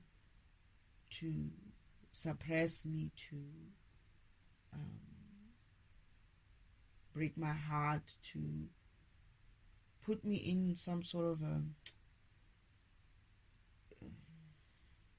to make me feel or believe that I am not as powerful as I am, I guess. That I should be acting small for them in order for me to, I guess, to have a man. Well, they didn't know that I'm like that girl who's like, no, dude. Before you walk away, I walked away a long time ago. But I thought it was me, only to find that they have set up this for me. They thought it would break me. Instead, it made me stronger. I was able to identify it sooner. But I didn't think it was I thought this pattern had something to do with me. But I could see it every time. Oh, he's also going to do this. He's going to say this and do this. Let me get out of it before. So my heart would leave the situation before the person starts leaving. And then when they don't follow, they're like, what the heck? She's supposed to be behind me. Where is she? She's like, I am running away from you as far as I can. And they get otherwise as well. They're so stupid. It's like, seriously, you really think that's small? Like someone must be chasing your ass just because you're what? You're a man? Oh, some people are just too much sometimes. And they get some type of way. Men have this thing that if they cannot get something, it becomes worth them having, and they mope and moan about it. Like, I don't have it. Why didn't you want me? It's like, you didn't want me, so I let you go. You know, no, but you're supposed to come after me. Like, you know, one person said, two, not even one. They said, I thought you would call me after like it was like, why? It's like, yeah, because of, and I was like, so you ended shit with me just so I can come back and call you? Because why exactly? They can't continue to explain why. It's like it's starting to sound, the one didn't continue because he was at least a little bit awakened. Okay, not awakened, but smarter to stop and see how much of an asshole he was sounding like. The other one went ahead and said, yeah, because I thought, you'll feel something. It means you didn't love me. I was like, yeah, I didn't love you. It's like, it's true. That's why I could let you go. It was just a thing. We tried it. It didn't work, okay? Get over it. Move on. You'll find somebody else. You'll be good. Don't worry. It's like, I don't know how many men I've seen in tears. Okay, sorry. Fathers, they've said I'm a heartbreaker. I pulled a card. What card was that? And they said a heartbreaker. Some king of something. I was like, why am I seeing this heartbreaker thing about this person. And I kept saying, that's not me. That's not me. And then I remembered that, yeah, they said I was a heartbreaker. It's like, no, I don't intend to break anybody's heart. It's just that if you happen to break your heart while trying to break my heart, right, that's on you. it's not my fault. It's not my fault. It's your problem. So I just let them break their own hearts, right? And I just watch. I just sit there and watch. It's like, look at this one. Look at this one. He thinks he's smart. I want to see. And they go out and they'll be like, yeah, you know that. And I was like, okay, fine. And then they go away, or they acting. They don't say anything. They just walk away. After 2 weeks, they come back. I was like, dude, I have moved on from this. It's like, what? What do you mean? It's like, I've moved on. I cannot. I mean, what's this? You know this is not working. Come on. It's like, yeah, whatever. And then they make a scene and then they go. They wait for this 2 weeks and then they come back. It's like, I thought you would come back. It's like, why? In my head, you know what I'm saying? Who the fuck do you think you are? That's what I'm thinking in my head. Anyways, yeah, that's me. So your stuff, man, this manifestation and whatnot, stop chasing gimmicks and magic stuff, unless you're a magician. Unless you are, we can be those kind of magicians, right? But to be honest, you're creating your own. You when they say you're creating, I guess is from what you have worked hard to bring, to gain energy for, so that you can bring that thing forth into your physical. You've planned for it with God, by the way. God planned it for you. And then you came in and you said, I want this house, and I want that house, I want that car, and I want this, and I want that. You chose those things. That's the final details that Father does for you. The rest of the path He does for you, and the path He does for you. But the things like you have to come and choose your cars, your home. He calls them home. He said, yeah, I'm done with the mission. This is when He's telling this other person, this other God program, that He's done with his mission. This guy's like, yo, I thought it was going to take a long time. It's like, no, it takes a few minutes. Come in. I just need to finalize a few details, like your home and whatnot, your home, your other things, the things that you want to live with in here. And this guy was so excited to come in and choose those things. So that's what happens when you come in. And you would have chosen all these things. You would have seen your life, not seen your simulation. I don't know if he shows, okay, he showed me mine. But like I said, it's like he doesn't show you the whole thing. He shows you, no, actually he didn't show me. He showed me a version. He doesn't show me. He doesn't show you. It's like he shows you like I say, it's a short version of it. Yeah, I think that's what you, or the parts where you have to choose something. What you, like your homes and your cars and all of that. I chose my car and I chose my home. I chose 2 homes. I forgot about the other one, the one that I used to live. I chose 2 homes and I chose cars as well.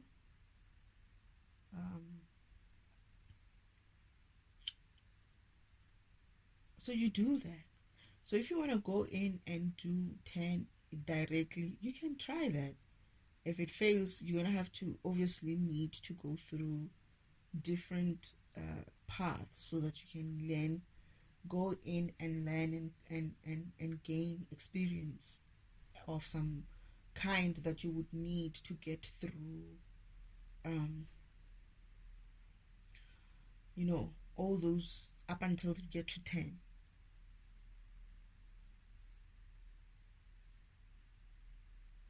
That is, if your goal takes 10 lifetimes to achieve. Although you can finish your goal in 1 lifetime. So you get a chance, okay? You can go back. You can die and come back, and die and come back, and doing different things. I'm actually seeing someone doing this. I don't know if it was me or if it was someone else. I'm actually seeing someone choosing these doors of which door they want to take when they come through.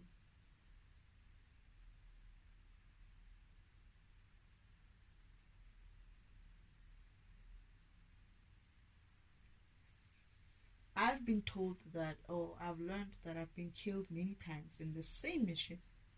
So I have been here trying this before.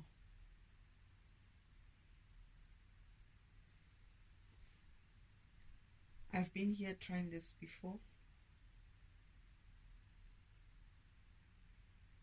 I didn't just come straight to number whatever lifetime I'm in here for. So what the spirit is trying to say is your gifts are already in your paths, whatever path that you choose, that they designed for you, for your purpose to reach the goal that it needs to reach, or the mission or the destiny, whatever it is that you need to reach. So the creation of this instant sounds, for me, co-creation or manifestation sounds like instant kind of creation. It's not possible unless you're using magic or witchcraft, but it's also an illusion. You're losing unless you're using an illusion like magic or witchcraft. Oh, so I was right. This is like the magic kind of stuff, this manifest. I always go back to the movie called The Mummy. They have this book there, book of what? Book of death and book of life or something like that. And they have this word manifest, meaning manifest, right? And when they are manifest like that, they manifest something magically so into the physical, something like that, right? And you look at those things and you realize that they're telling me that these are codes. It's ancient coding to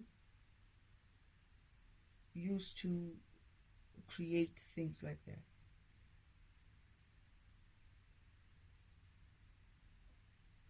It's just creating on the fly.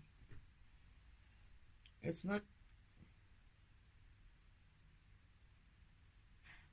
Come to think of it, where have you ever seen? Is there such a thing? Maybe there is.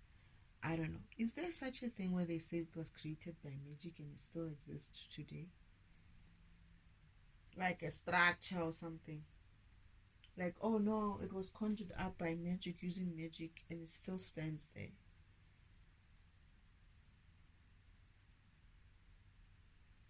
Probably there is.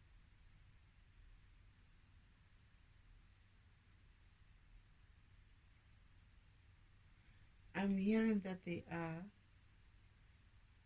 strong, high vibrational witches could create such, or dark magic.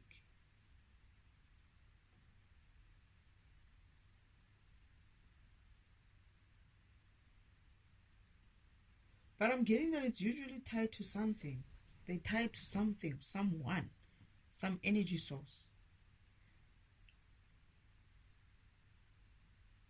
It's tied to someone.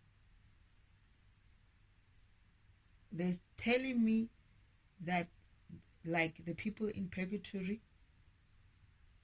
some of them are tied to such things on earth. It's like they are in purgatory, they can't move to hell or heaven because their spirits are tied to this world by some magic that they did. That's what. Ooh, is that what happened to my soldier friends as well? I remember. Okay.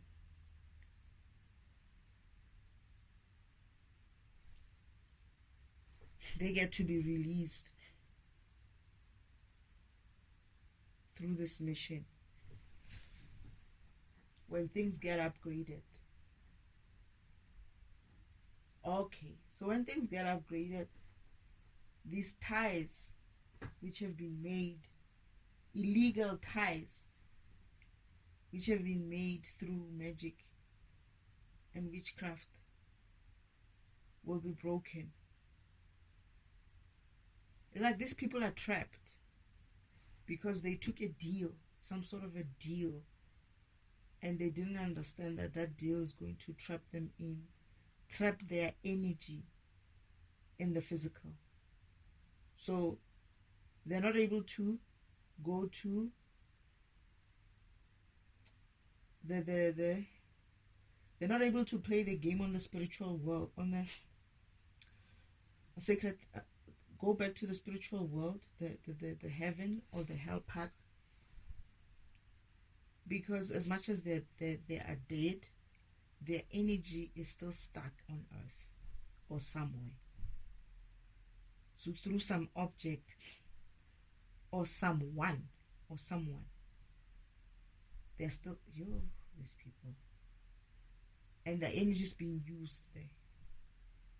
And this is why I saw most people in purgatory are in a state of what they left earth like. It's like they cannot, if they got burned, they're going to keep that burned state there.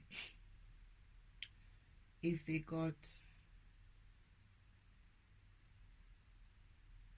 they're being used, their energy is being used, they're going to be energetically low in the purgatory environment. Most people were like that.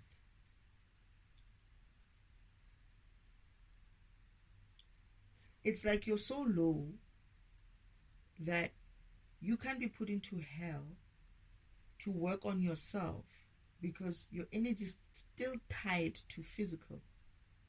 Someone or something is using it in the physical. Oh my goodness, they don't like this topic. They don't like this topic. Because I'm talking about the shit that they do, right? And I'm thinking about someone they did this to, someone close to me who they did this to. So, I thought I was going to talk about this topic one day. So that's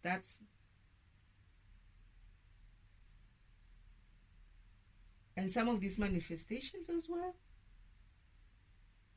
Some of these people are doing them using other people's energy, and these people are stuck in purgatory because someone is able to access their energy in the spiritual way, in the spiritual environment, to bring that energy and use that energy into the physical. Shit.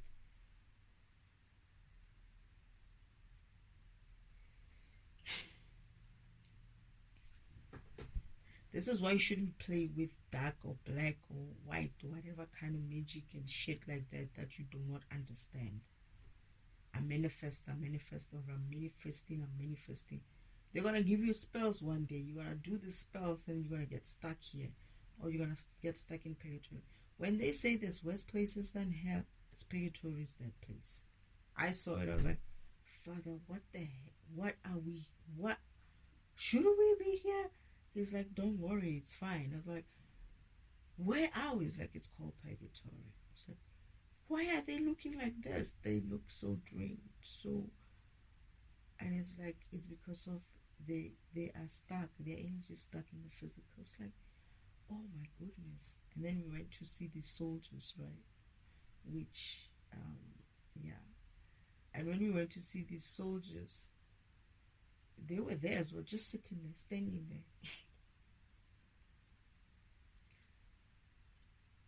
They also did something, I think. What Father's saying is that these are good programs, but they did something that got their energy stuck in the physical. Or someone did something to them that got their energy stuck in the physical. So they end up in purgatory. But it's usually something that is done which is kind of a...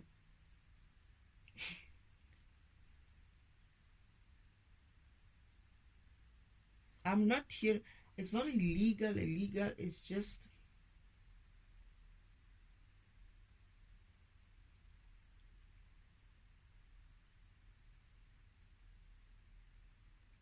kind of like workarounds, shortcuts, or something like that. Yeah, it could be magic. Magic and stuff is also shortcuts. It could be something like magic, because when you're doing magic, you're usually just like trying to create some. And it's not to say that magic is. I'm not saying magic is not bad or good, whatnot. I'm just saying that certain things you cannot be. Otherwise, if it was the case, then these magicians should be very rich. People don't ask themselves why. Why the witch doctor that you go to doesn't drive a, what do you call it? Why doesn't he have a private jet? You should see these priests in the US who drives private jets, right? And they talk about how God is giving them these things and what while they're siphoning energy from their from their congregation. Why is your witch doctor not manifesting those things like that? Why is this person that you're using, you're getting advice from, is not doing that?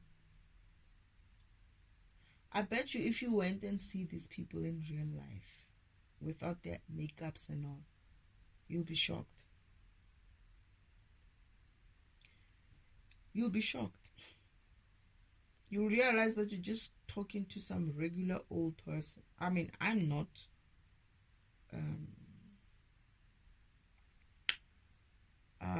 what do you call it? I'm doing a faceless kind of a thing. And I'm not even saying that I look any other way except for how I look. I'm not a makeup kind of a girl. I'm not really a natural kind of a girl.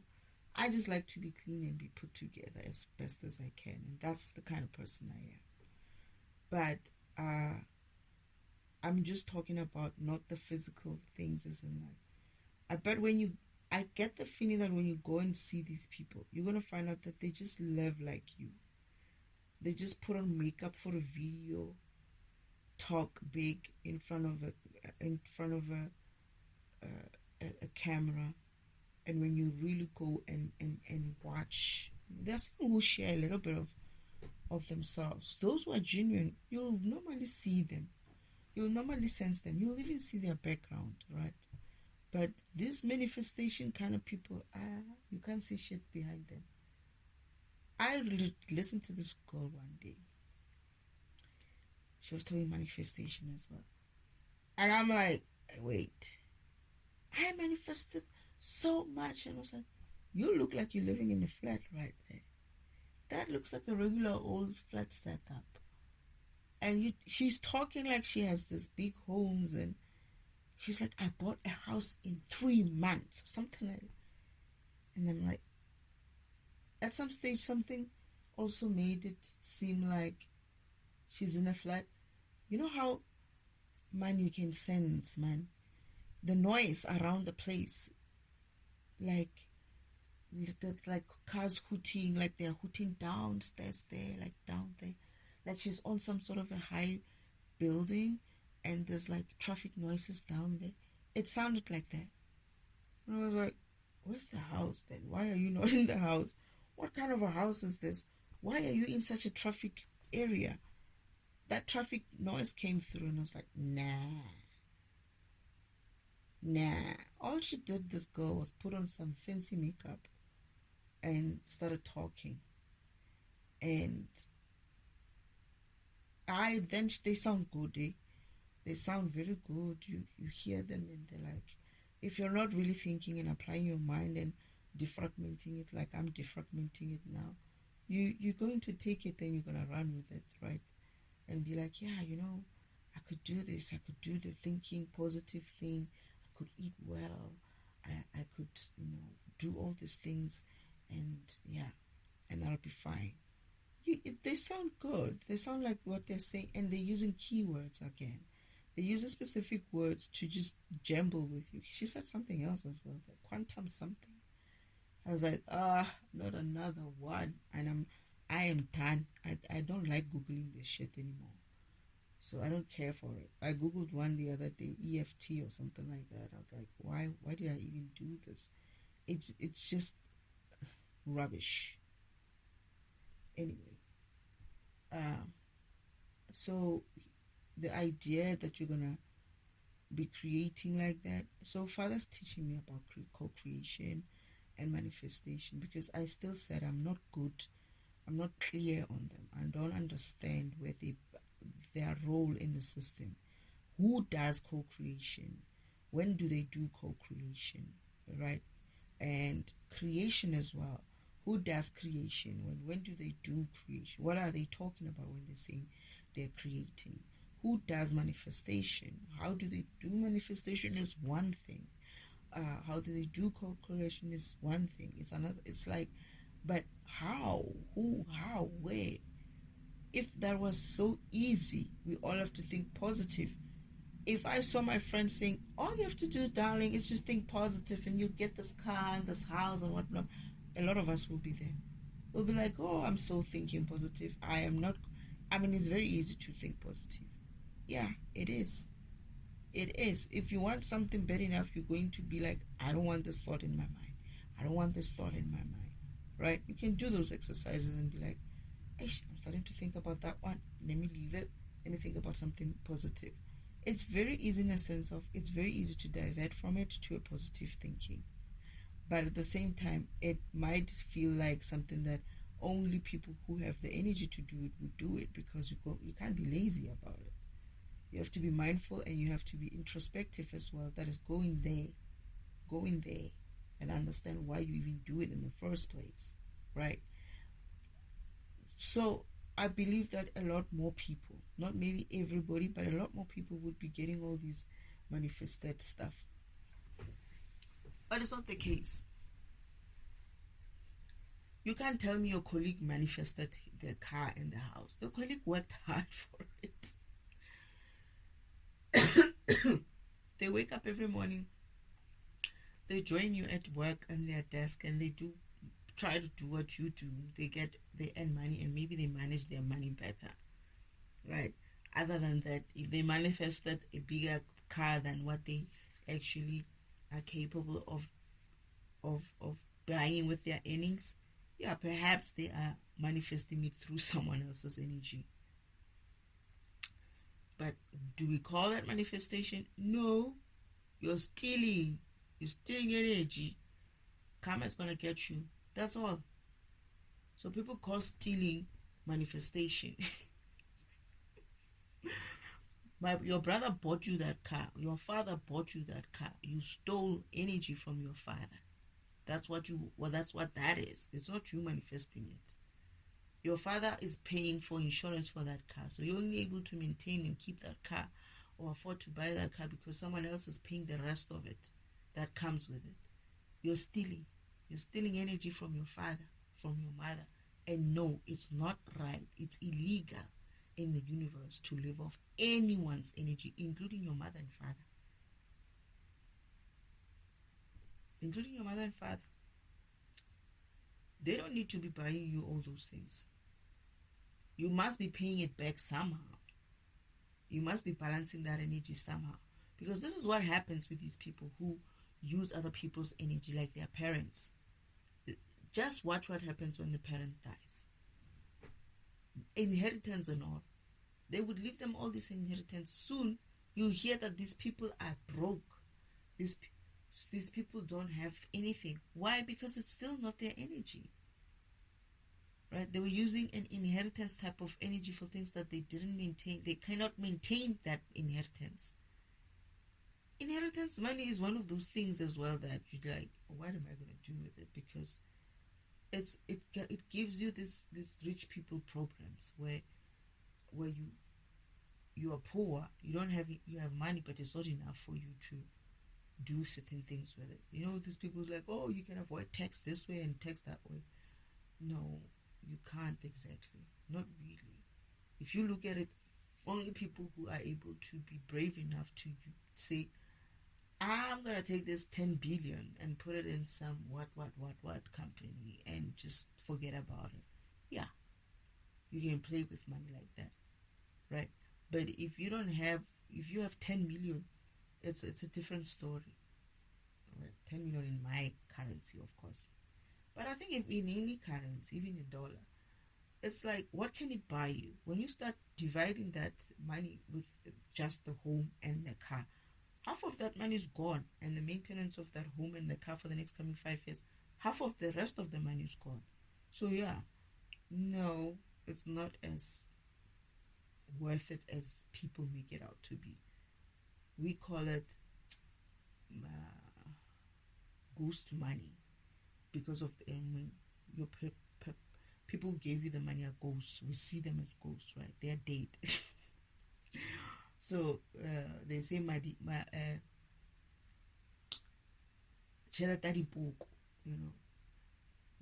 yeah, sort of like money of ghosts, meaning it goes as their goal, as it just ends or finishes just the same way as the ghost that left it behind for you. It just vanishes like that.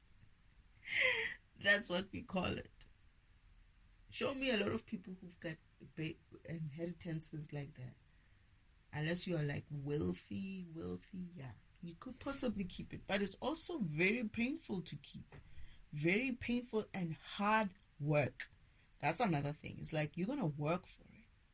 Your energy, you're going to spend that energy that your father used to spend to maintain that legacy for you, that inheritance that you have. You are going to go through the same thing as your father did. And you're going to be looking at your father in a different light, because you're like, that man used to have to go through so much to keep this money alive and there. Now I have to do this. This is why most people who haven't learned to manage those type of finances or manage that kind of energy or money in that way, they lose it. Because you don't have the capacity. You don't have the energy for it. They give you inheritance and you're like, what am I going to do with this money? Next thing you know, some people who win lotto, they can't even spend that money. They can't spend it. They win the lotto and they live the normal way they used to live. They just put it in some place and say, yeah, I've invested it there. I'm good like this. And then I'll be like, what's the point? What was the point for this money? No, because they're afraid to touch it. Once you start touching it, all kinds of taxes and whatnots is coming at you. And not only that, you're going to show everybody that you have money, and then you have to maintain those things. I'm telling you, I live well. I don't have shit anymore, and I live well. It's nice. This is why when father said you have to have kids, I was like, why? Why do I have to have a house? I don't want to have a house. Because the money and the effort that comes with maintaining these systems, this home systems, this travel systems, all these things needs energy. And you gotta have energy and time.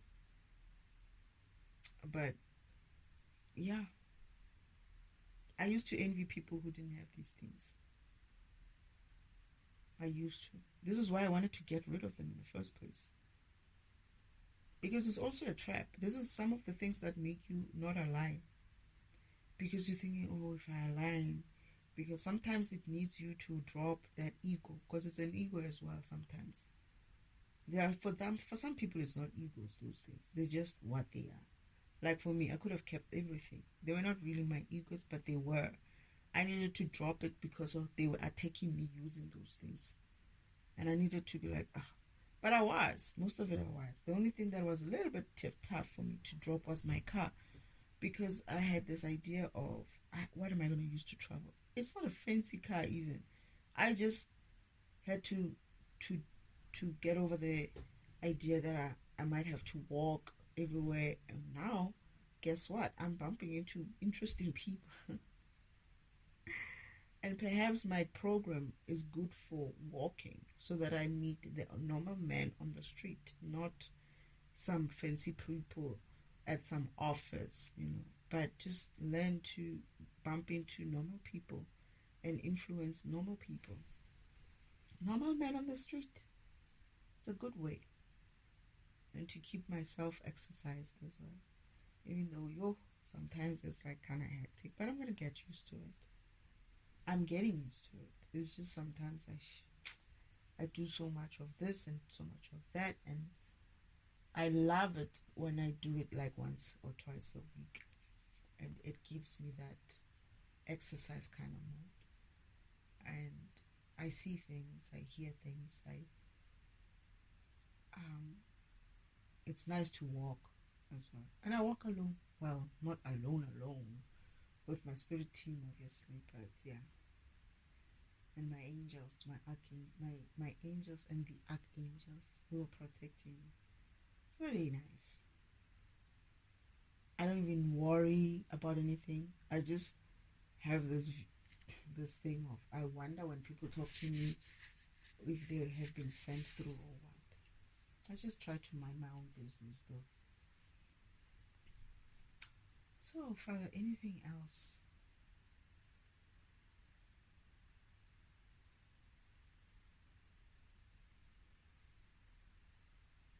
Was there anything more to say about the different paths, the planned paths, and the gifts that are waiting behind those planned paths that you can take? You can choose to start with any level.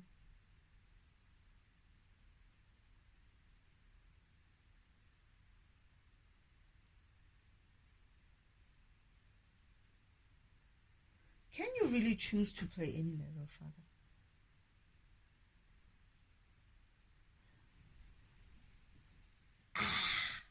I did see. I feel like I see someone doing something in front of those doors, those paths. That's Uncle Omen. That's the devil himself. He took a shortcut. He tried to go to the end.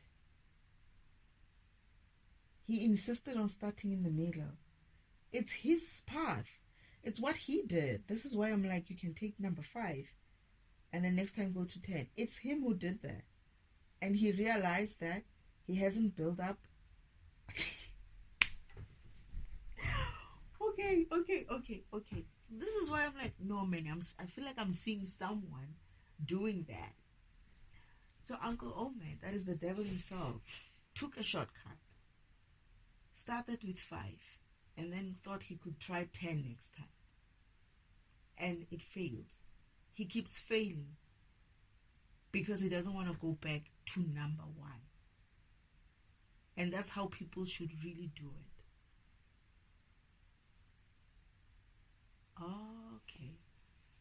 Okay. But you can still take that shortcut. But you usually need to learn certain things. Each level gives you the knowledge, the wisdom, or the knowledge, the strength, that is the energy and the power for you to be able to handle it for every other levels. As you go through those levels, that's ascension. You ascend up until your end of whatever goal that you wanted to get to. Your spirituality way, in your spiritual way, through the physical environment. That is Uncle Omen. I did say, man, I feel like there's someone who's doing that. Why do I feel like I'm seeing someone who's choosing door number 5 and comebacks, fails, or does well, but then goes and chooses? Okay, so this is why the devil doesn't understand who he is with regards to you. Because he didn't start with the fundamentals. He didn't start with the beginning, the basics. He didn't go there. He didn't start with it. He said, I'll start with 5. And when he started with 5, by luck, because of energy, he could and things and tricks. I'm hearing he did some tricks. He finished 5. But then when he came back, he was supposed to at least take 6, 7, 8, and 9. And he refused. He still kept trying to take 10, thinking he would be as lucky as he was with 5. I see him. And I'm like, when I'm looking at this person and I'm like, I know this figure. I know this. It's not me, but this figure, it feels familiar. I feel like I'm seeing someone here who's doing that. Who's this person? And now I'm realizing. But I feel like he also comes with someone else. There's some second person is coming there. Two people. There's 3 of them. They are always trying to trick the system.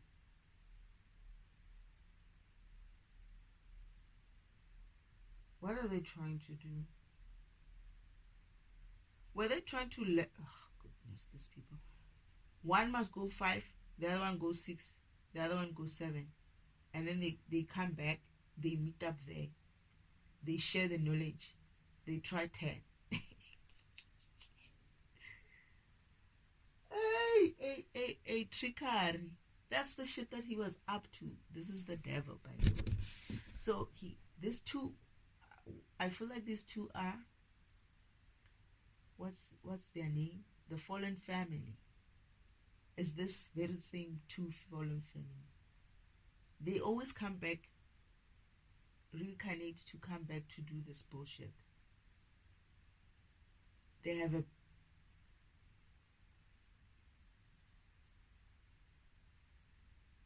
Why do I hear that they have a back doorway of coming in?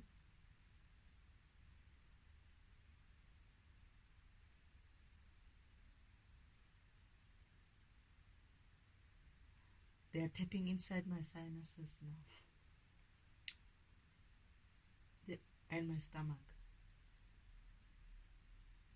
How long have I been recording? Oh, okay.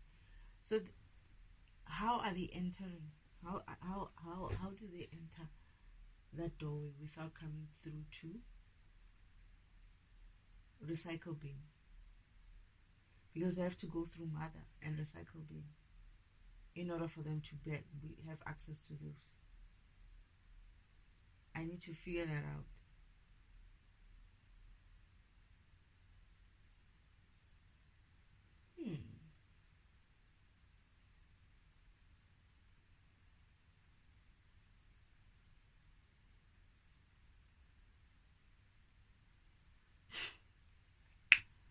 I'm trying to figure it out, but I don't want to push it now. Probably come back. It will probably come to me. I'll figure it out. How would you...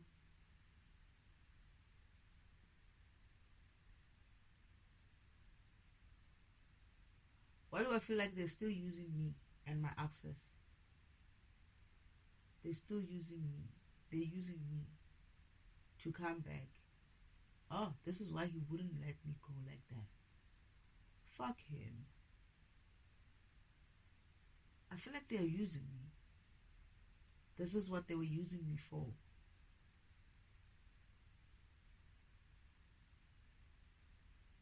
That's what they wanted to do.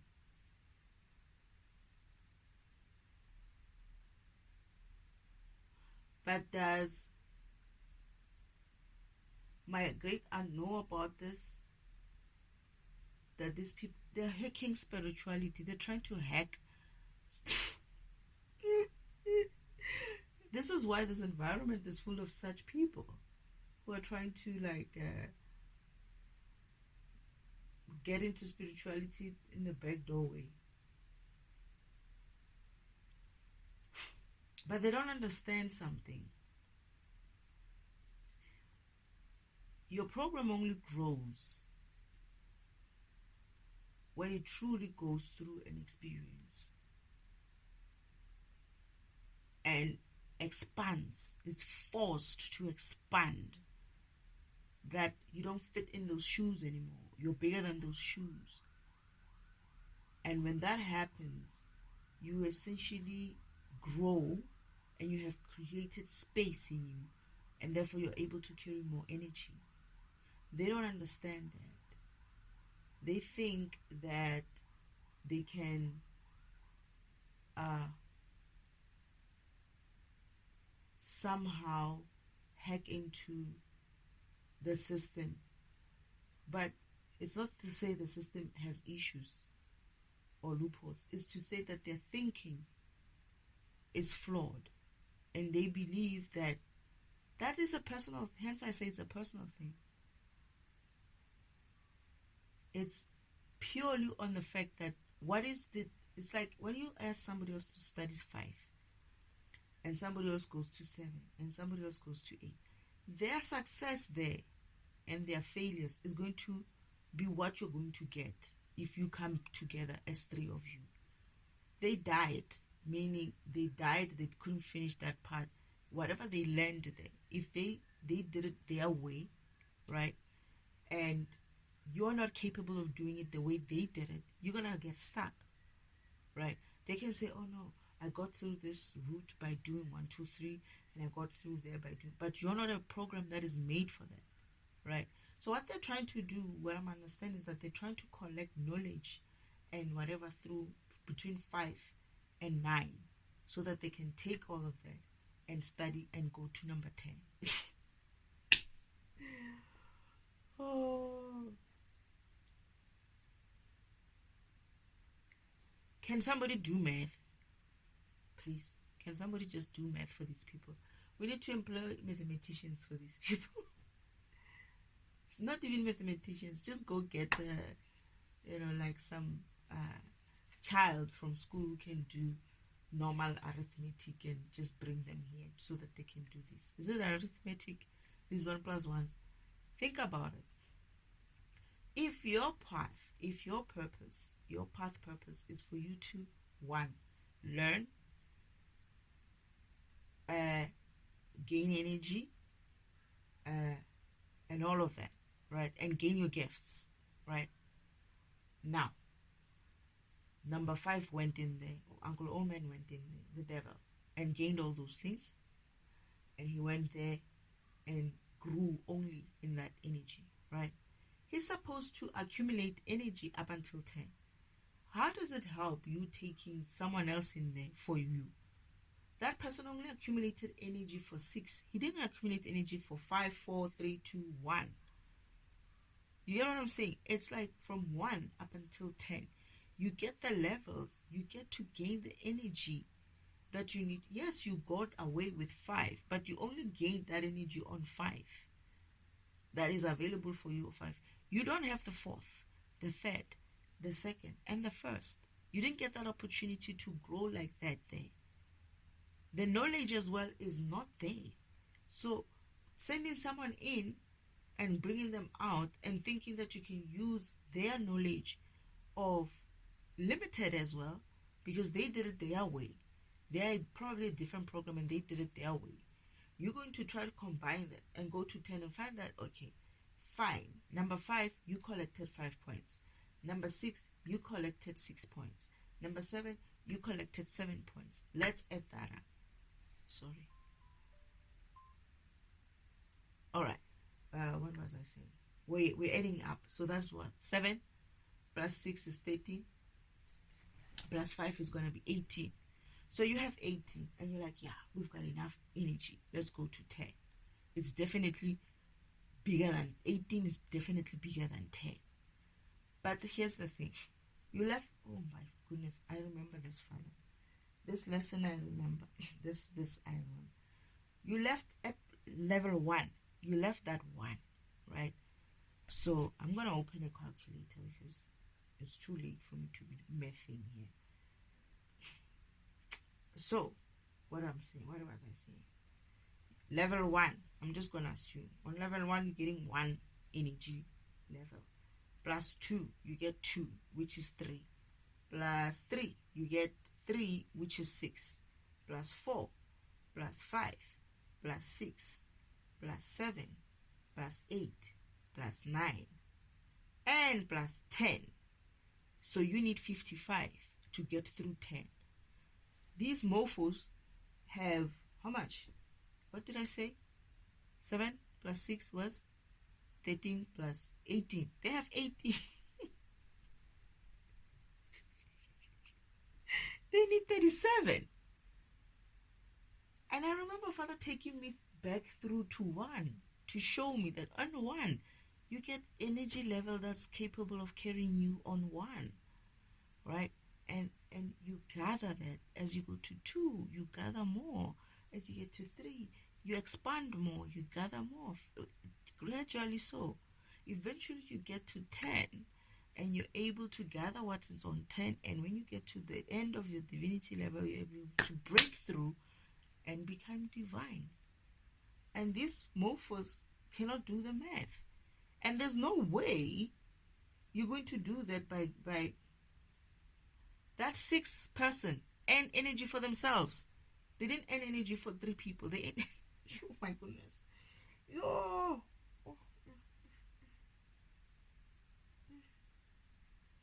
It's painful.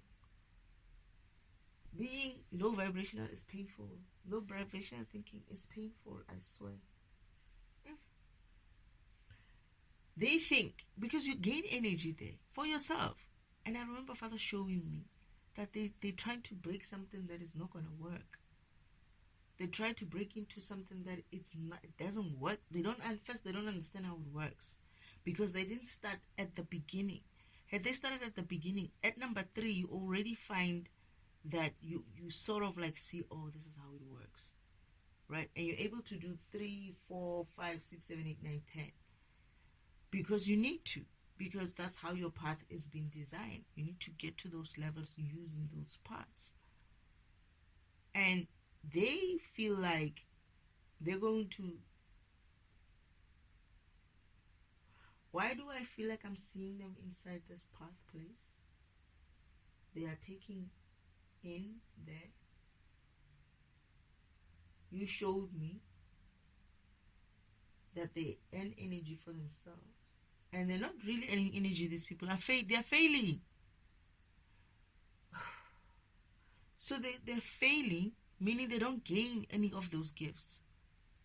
They are fumbling level 6 and level 7 and level 5. They didn't... he didn't really pass level 5. He did it, but he didn't pass it. He did it. He was supposed to repeat it. It's like they think as long as they went through it. So you can get back into same level. You can repeat the level a step.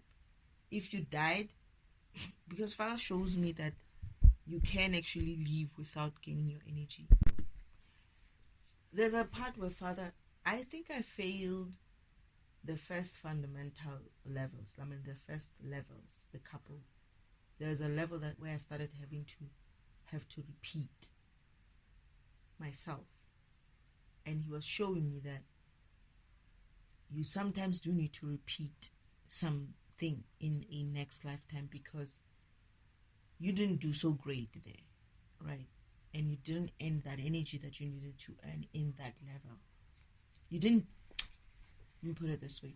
It's possible that you can go through a process or a purpose, a planned purpose, and not learn what you needed to learn. So many people repeat. Hence, we have like repeated cycles. We do the same thing over and over again, lifetime after lifetime after lifetime. So you're supposed to go through that, learn it, overcome whatever learning that you need to do. Overcome whatever obstacle that you needed to overcome, so that you earn your karmic lesson and you know. And once you earn your karmic lesson, it's not going to repeat, right? So that you won't repeat that lifetime, and you gain that knowledge and energy for you to be able to move forward. And once you do that, that energy that you gained on 3, I remember, I think I skipped 3 and I went to 4. I failed 3 and I went to 4 and I couldn't cut it on 4. Father said you needed to go to 3. Oh, goodness, this is reminding me of something. I needed to go back to 3. I needed to repeat 3 because I didn't make it at 3. This is why 4 is going to become a difficulty, because 4 needs 1 plus 2 plus 3 kind of energy in order for you to be able to get through 4 and end the other energy at the end of 4, which is 4, right? So it was 1 plus 2 is 3 plus 3 is 6. So at 4, you're going to end 10, right? So I needed to go back and repeat a step or a level so that I eventually get the enough energy to move to the next one and the next one and the next one. This is when Father was showing me, and we were inside. Inside, it looks like a straight Mother's Sacred Timeline track, right? It's pretty much like a, when you go to theme parks and stuff, it's pretty much kind of theme park. It goes around, the field. It just, it's not straight. But this Father's one, I think what he's saying is that this one is in a physical, where it's just straight. It's a straight timeline, right? You walk. Oh yeah. Oof. I remember this, Father. I remember this. The physical version of the sacred timeline in spirit is actually straight. That is number 1 is straight up until the end. Number 2 is straight up until the end. 3, 4, 5 up until 10. You go in a track as well. There in a cart on your own. One person in a cart. You can't go there together. Every person who goes in there gets their own track. So what gains energy is not it's a person or a being within a track, a cart, and that cart is one man made. I remember the story about the cart as well, Father. At some stage, they were trying to share a cart, these fuckers. And you know what happened? It didn't move. And I see them trying to push each other.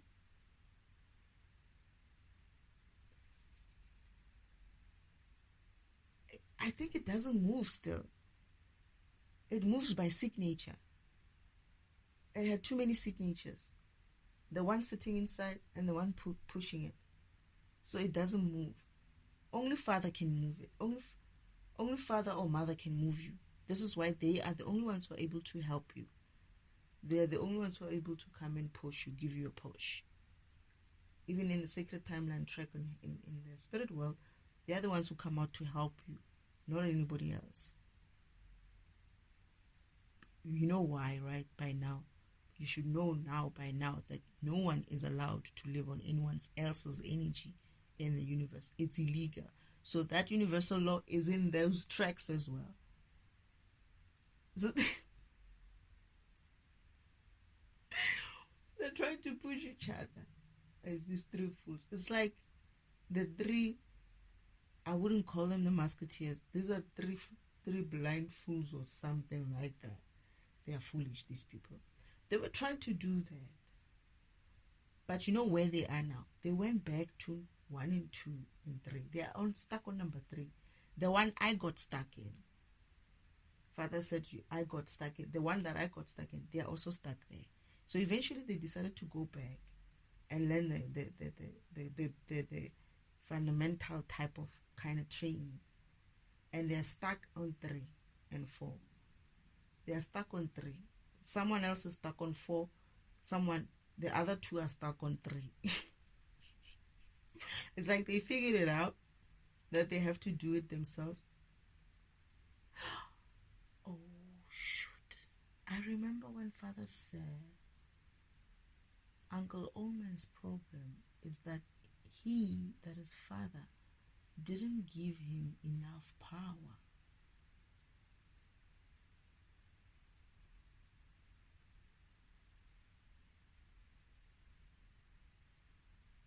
So essentially, he's unable to get through even 3. Damn. I feel kind of, not really, but I think I have been giving him a hard time. I see why he's stuck there.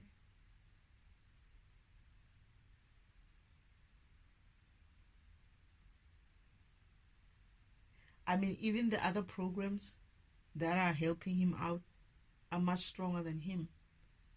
They're able to go through 3. The other one actually surpassed. And in that vision, the other one is actually surpassing them. He's leaving them behind. I don't remember who this was.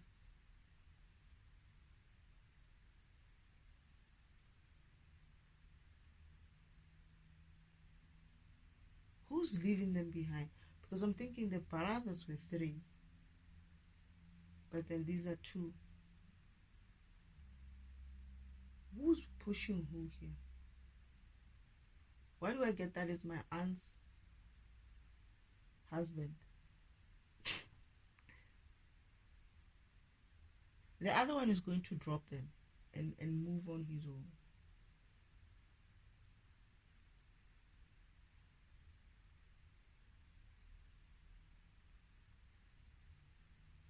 And they're jealous when they see him going forward.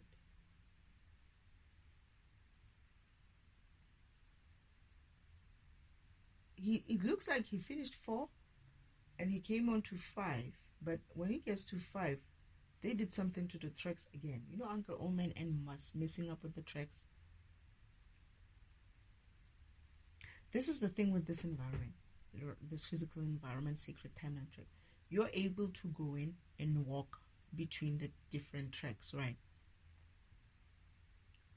But your cart still has to move. You can't walk your way out of that whole thing. You can, but that means you're not gaining any energy. You gain energy through that cart. You have to be on the cart. So they were getting out and they were breaking the tracks again. Uncle Omen's tricks. He always did that to people. On the sacred timeline track in heaven. He used to do this shit. So he's doing it in the physical as well. But he's not doing it himself. He's asking the other one to go and... Because that one finished 4, right? And as he was coming about, Uncle Omen says he's going to come through. Go and break number 5. Well, you know, it's a mess there. I'm looking at these fools, right? And it's like, it's a mess. They are just going and trying everything, trying to push each other. Ooh.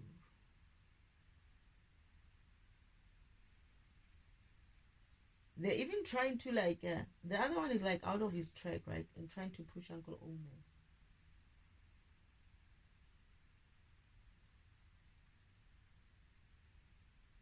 And then he decides to...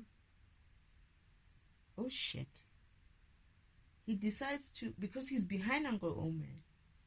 But he needs to pass through. He can't pass through because of Uncle Omen is blocking the track. Because it's a straight blind track. And he says to him, you need to push me so that we can push me and go together. This guy's trying to push Uncle Omen. But spirituality is a one-man mission. You can't push someone else. You don't have the energy to push somebody else. And it's illegal to do that. And it's not allowed in the system, right? Only father and mother have enough energy to push you, right? So what's happening is this guy's trying to push. He tried to push with his own cart behind him. It didn't go. It stops. And he tried to push him with his own body, like with getting out of the track, off the cart and pushing him. But he's unable to do so. Right? And now it's like, man, I need to move. And you're just, basically Uncle Omen is actually blocking this person's path to, in the physical, in the spirit, in the physical world like this, where we're living our lives. Uncle Omen is actually doing, it's the equivalent of Uncle Omen, that is, the devil is doing something to stop this person from moving forward. He's making him worry about him instead of him worrying about himself and going forward. But he learns. I see him getting this idea that, you know what, you and your issues, I'm moving forward. But he lies to him. Not lies to him. He makes it seem like he's gonna come back or something like that.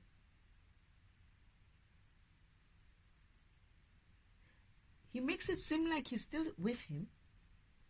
But what he does is he gets out of his own cart the one behind Uncle Omen, and goes into the next one. There is one there, which is in front of Uncle Omen, that he called, or you can call a cat. He called a cat. That cat appears in front of Uncle Omen. Then he gets onto that cat and he leaves Uncle Omen there. Now he's joining someone on. He's on number 4. Uncle Omen is watching these people. He's going to watch these people ascend. He's going to watch them ascend through the sacred timelines. He can't move. That's because he has no energy. Part of it is because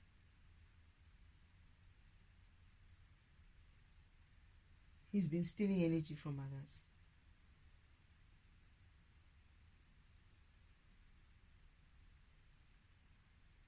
So he's in debt. He can't move forward. They keep saying that about these karmics, that they are unable to move forward because of the energy they owe. They don't have energy. He's stuck. And I feel like they're leaving him. I feel like I'm seeing someone on 6. Look, now the one on 4, right? The one on 5 is struggling as well to go past because of the track doesn't allow him to. Because Uncle Omen had the other one to go and fiddle with track number 5. But when this one who comes back and gets onto 4, when he passes that guy on track number 5 and stands alongside him, he's like, you know what? Check that track there, down there. He gives him a tip. Like, check it. Get out and then check if that track is fine. That guy checks and finds that it has been fiddled with. And he looks at him and he's like, okay. I feel like he's thanking him. And then he's moving through. They are both moving through. And this person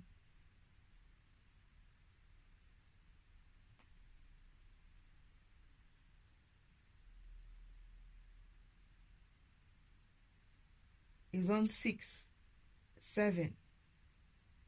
They are just ascending. I'm getting that they were not supposed to help each other. He was not supposed to help him.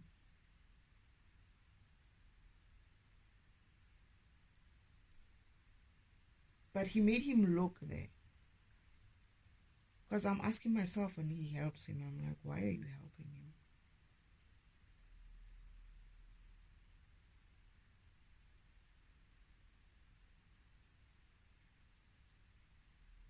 He's the one who broke. It cancels out energy-wise.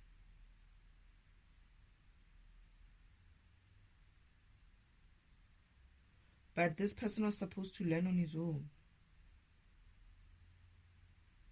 Learn that the track is broken. Get out of the track and see what is wrong with his track. Or solve his own problems about the cart and the track. But anyway, they move on. They get over their issues. I see them at 7. The other one is at 7. And I think they get to the point where they're on some sort of like a same path. Uncle Omen is sitting there, very sad, can't move forward, watching his friends moving. Someone is at 8. They are at 8. They're both at 8.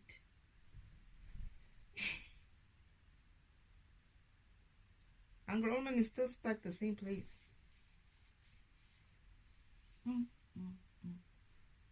You know, as I say this, you should feel what they're doing to me. They are making me scratch everywhere. My face, everywhere. They're upset that I'm talking about Uncle Omen. When I say Uncle Omen, I mean the devil, right? He's stuck. He's so stuck, Shem. He's stuck there. He's sad. He's facing down in his cart. He has no energy. He's just sitting there. He knows he can't go anywhere. And they're having fun. These two guys who are moving those tracks line by line or level by level are having fun. They're actually making it between 7 and 8. They were making it a race themselves. They're having fun.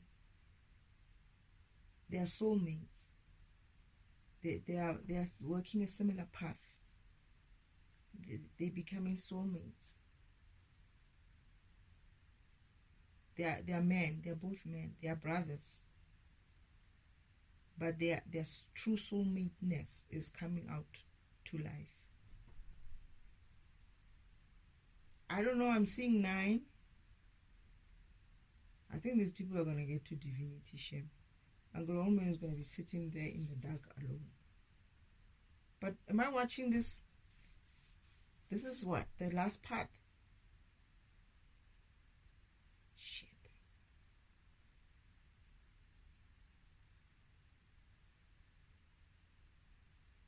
I feel like this is the last part.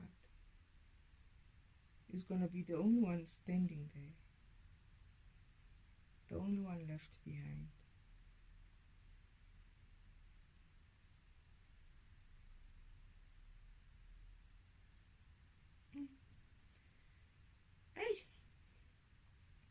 I kind of feel some other way. That's a sad situation. Tricks won't get you anywhere. You can sit here and talk about all kinds of concepts and spiritual concepts and all of that. It's not going to get you anywhere. You want to end up like the devil? You keep playing, what do they call these games? Stupid games, and you will win stupid prizes. He's left there behind.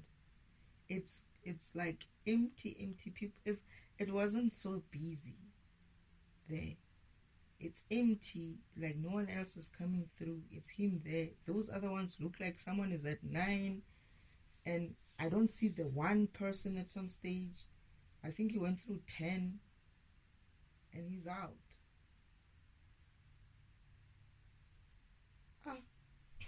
Well,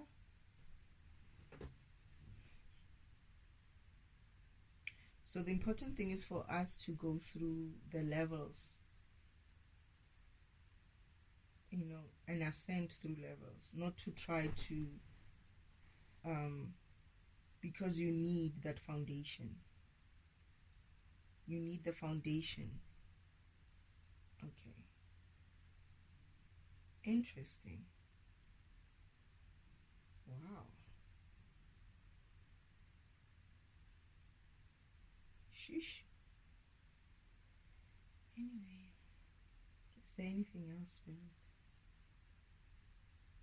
I remember you showing me this one, and I thought it was interesting, but I didn't know, how the heck am I going to remember this? I didn't know how I was going to remember this, and thank you for giving me good memory.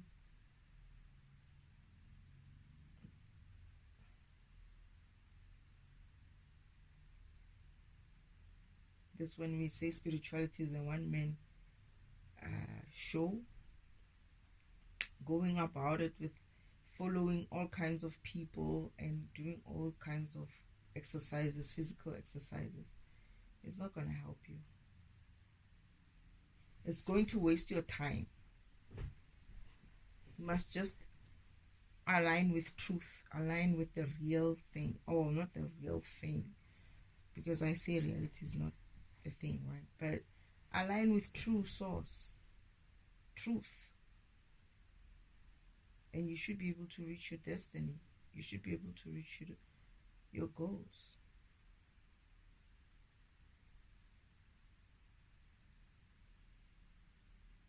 Damn. So anyway, I know Uncle Omen is going to be the last. I remember now. I saw him on both tracks being the last. But he does wake up, by the way. I feel like Father goes in there and helps him. Oh yeah, I see you. I see you. I see you coming through. You came from that down there at number 10. And you walk straight up to him. Is is your house on the other end, Father? I feel like your house is there where you came from that side of number 10, diagonally. So that's where you can, at the end of that track, that's where your house is. A representation of your house and the physical. And then you're coming through. I see you walking in and coming through to help him.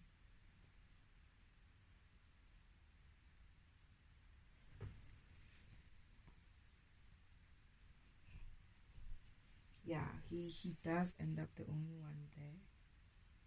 And only God can help him. Uncle Oman is is so babyish, you know. But Shem, I understand why. I understand why. Father's gonna have to help him.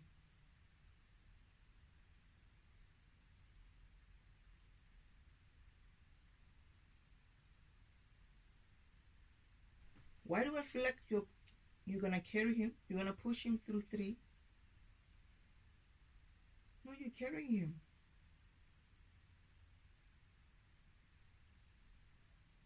Oh, you're carrying him. He's carrying him.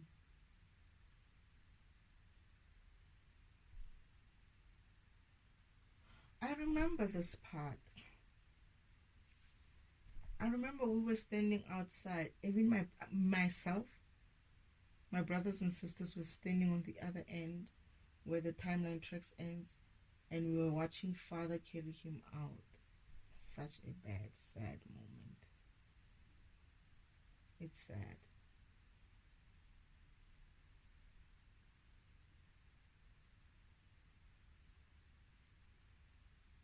It's like he stayed there alone for such a long time, to the point where he can only be saved by God. And he's just carrying him like a baby.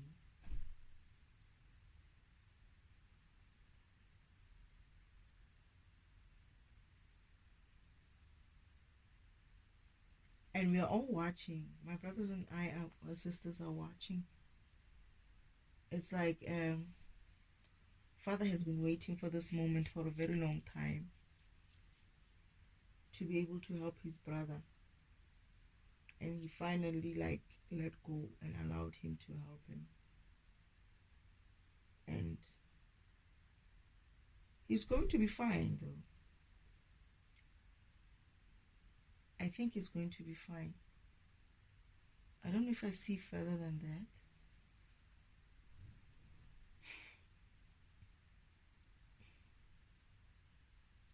I feel like they don't want me to see what's behind there.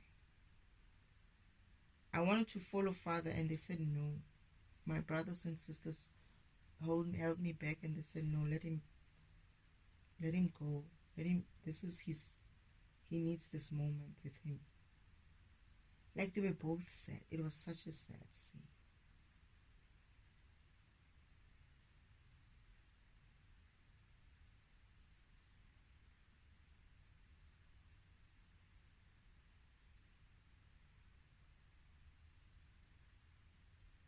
I'm not going to confirm that one.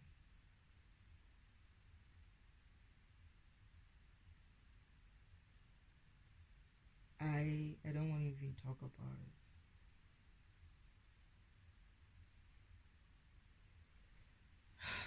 Yeah, I wouldn't think this kind of video will actually take me too far like this. Mother is there. Mother meets Father on the other side, where I can't see what's going on, but I can see that Mother is there. I can project and see.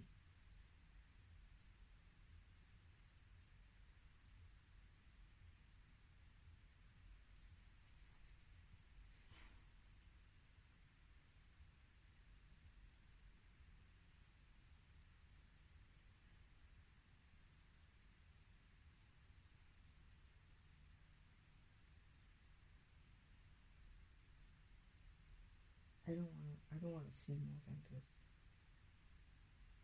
Not now, not today.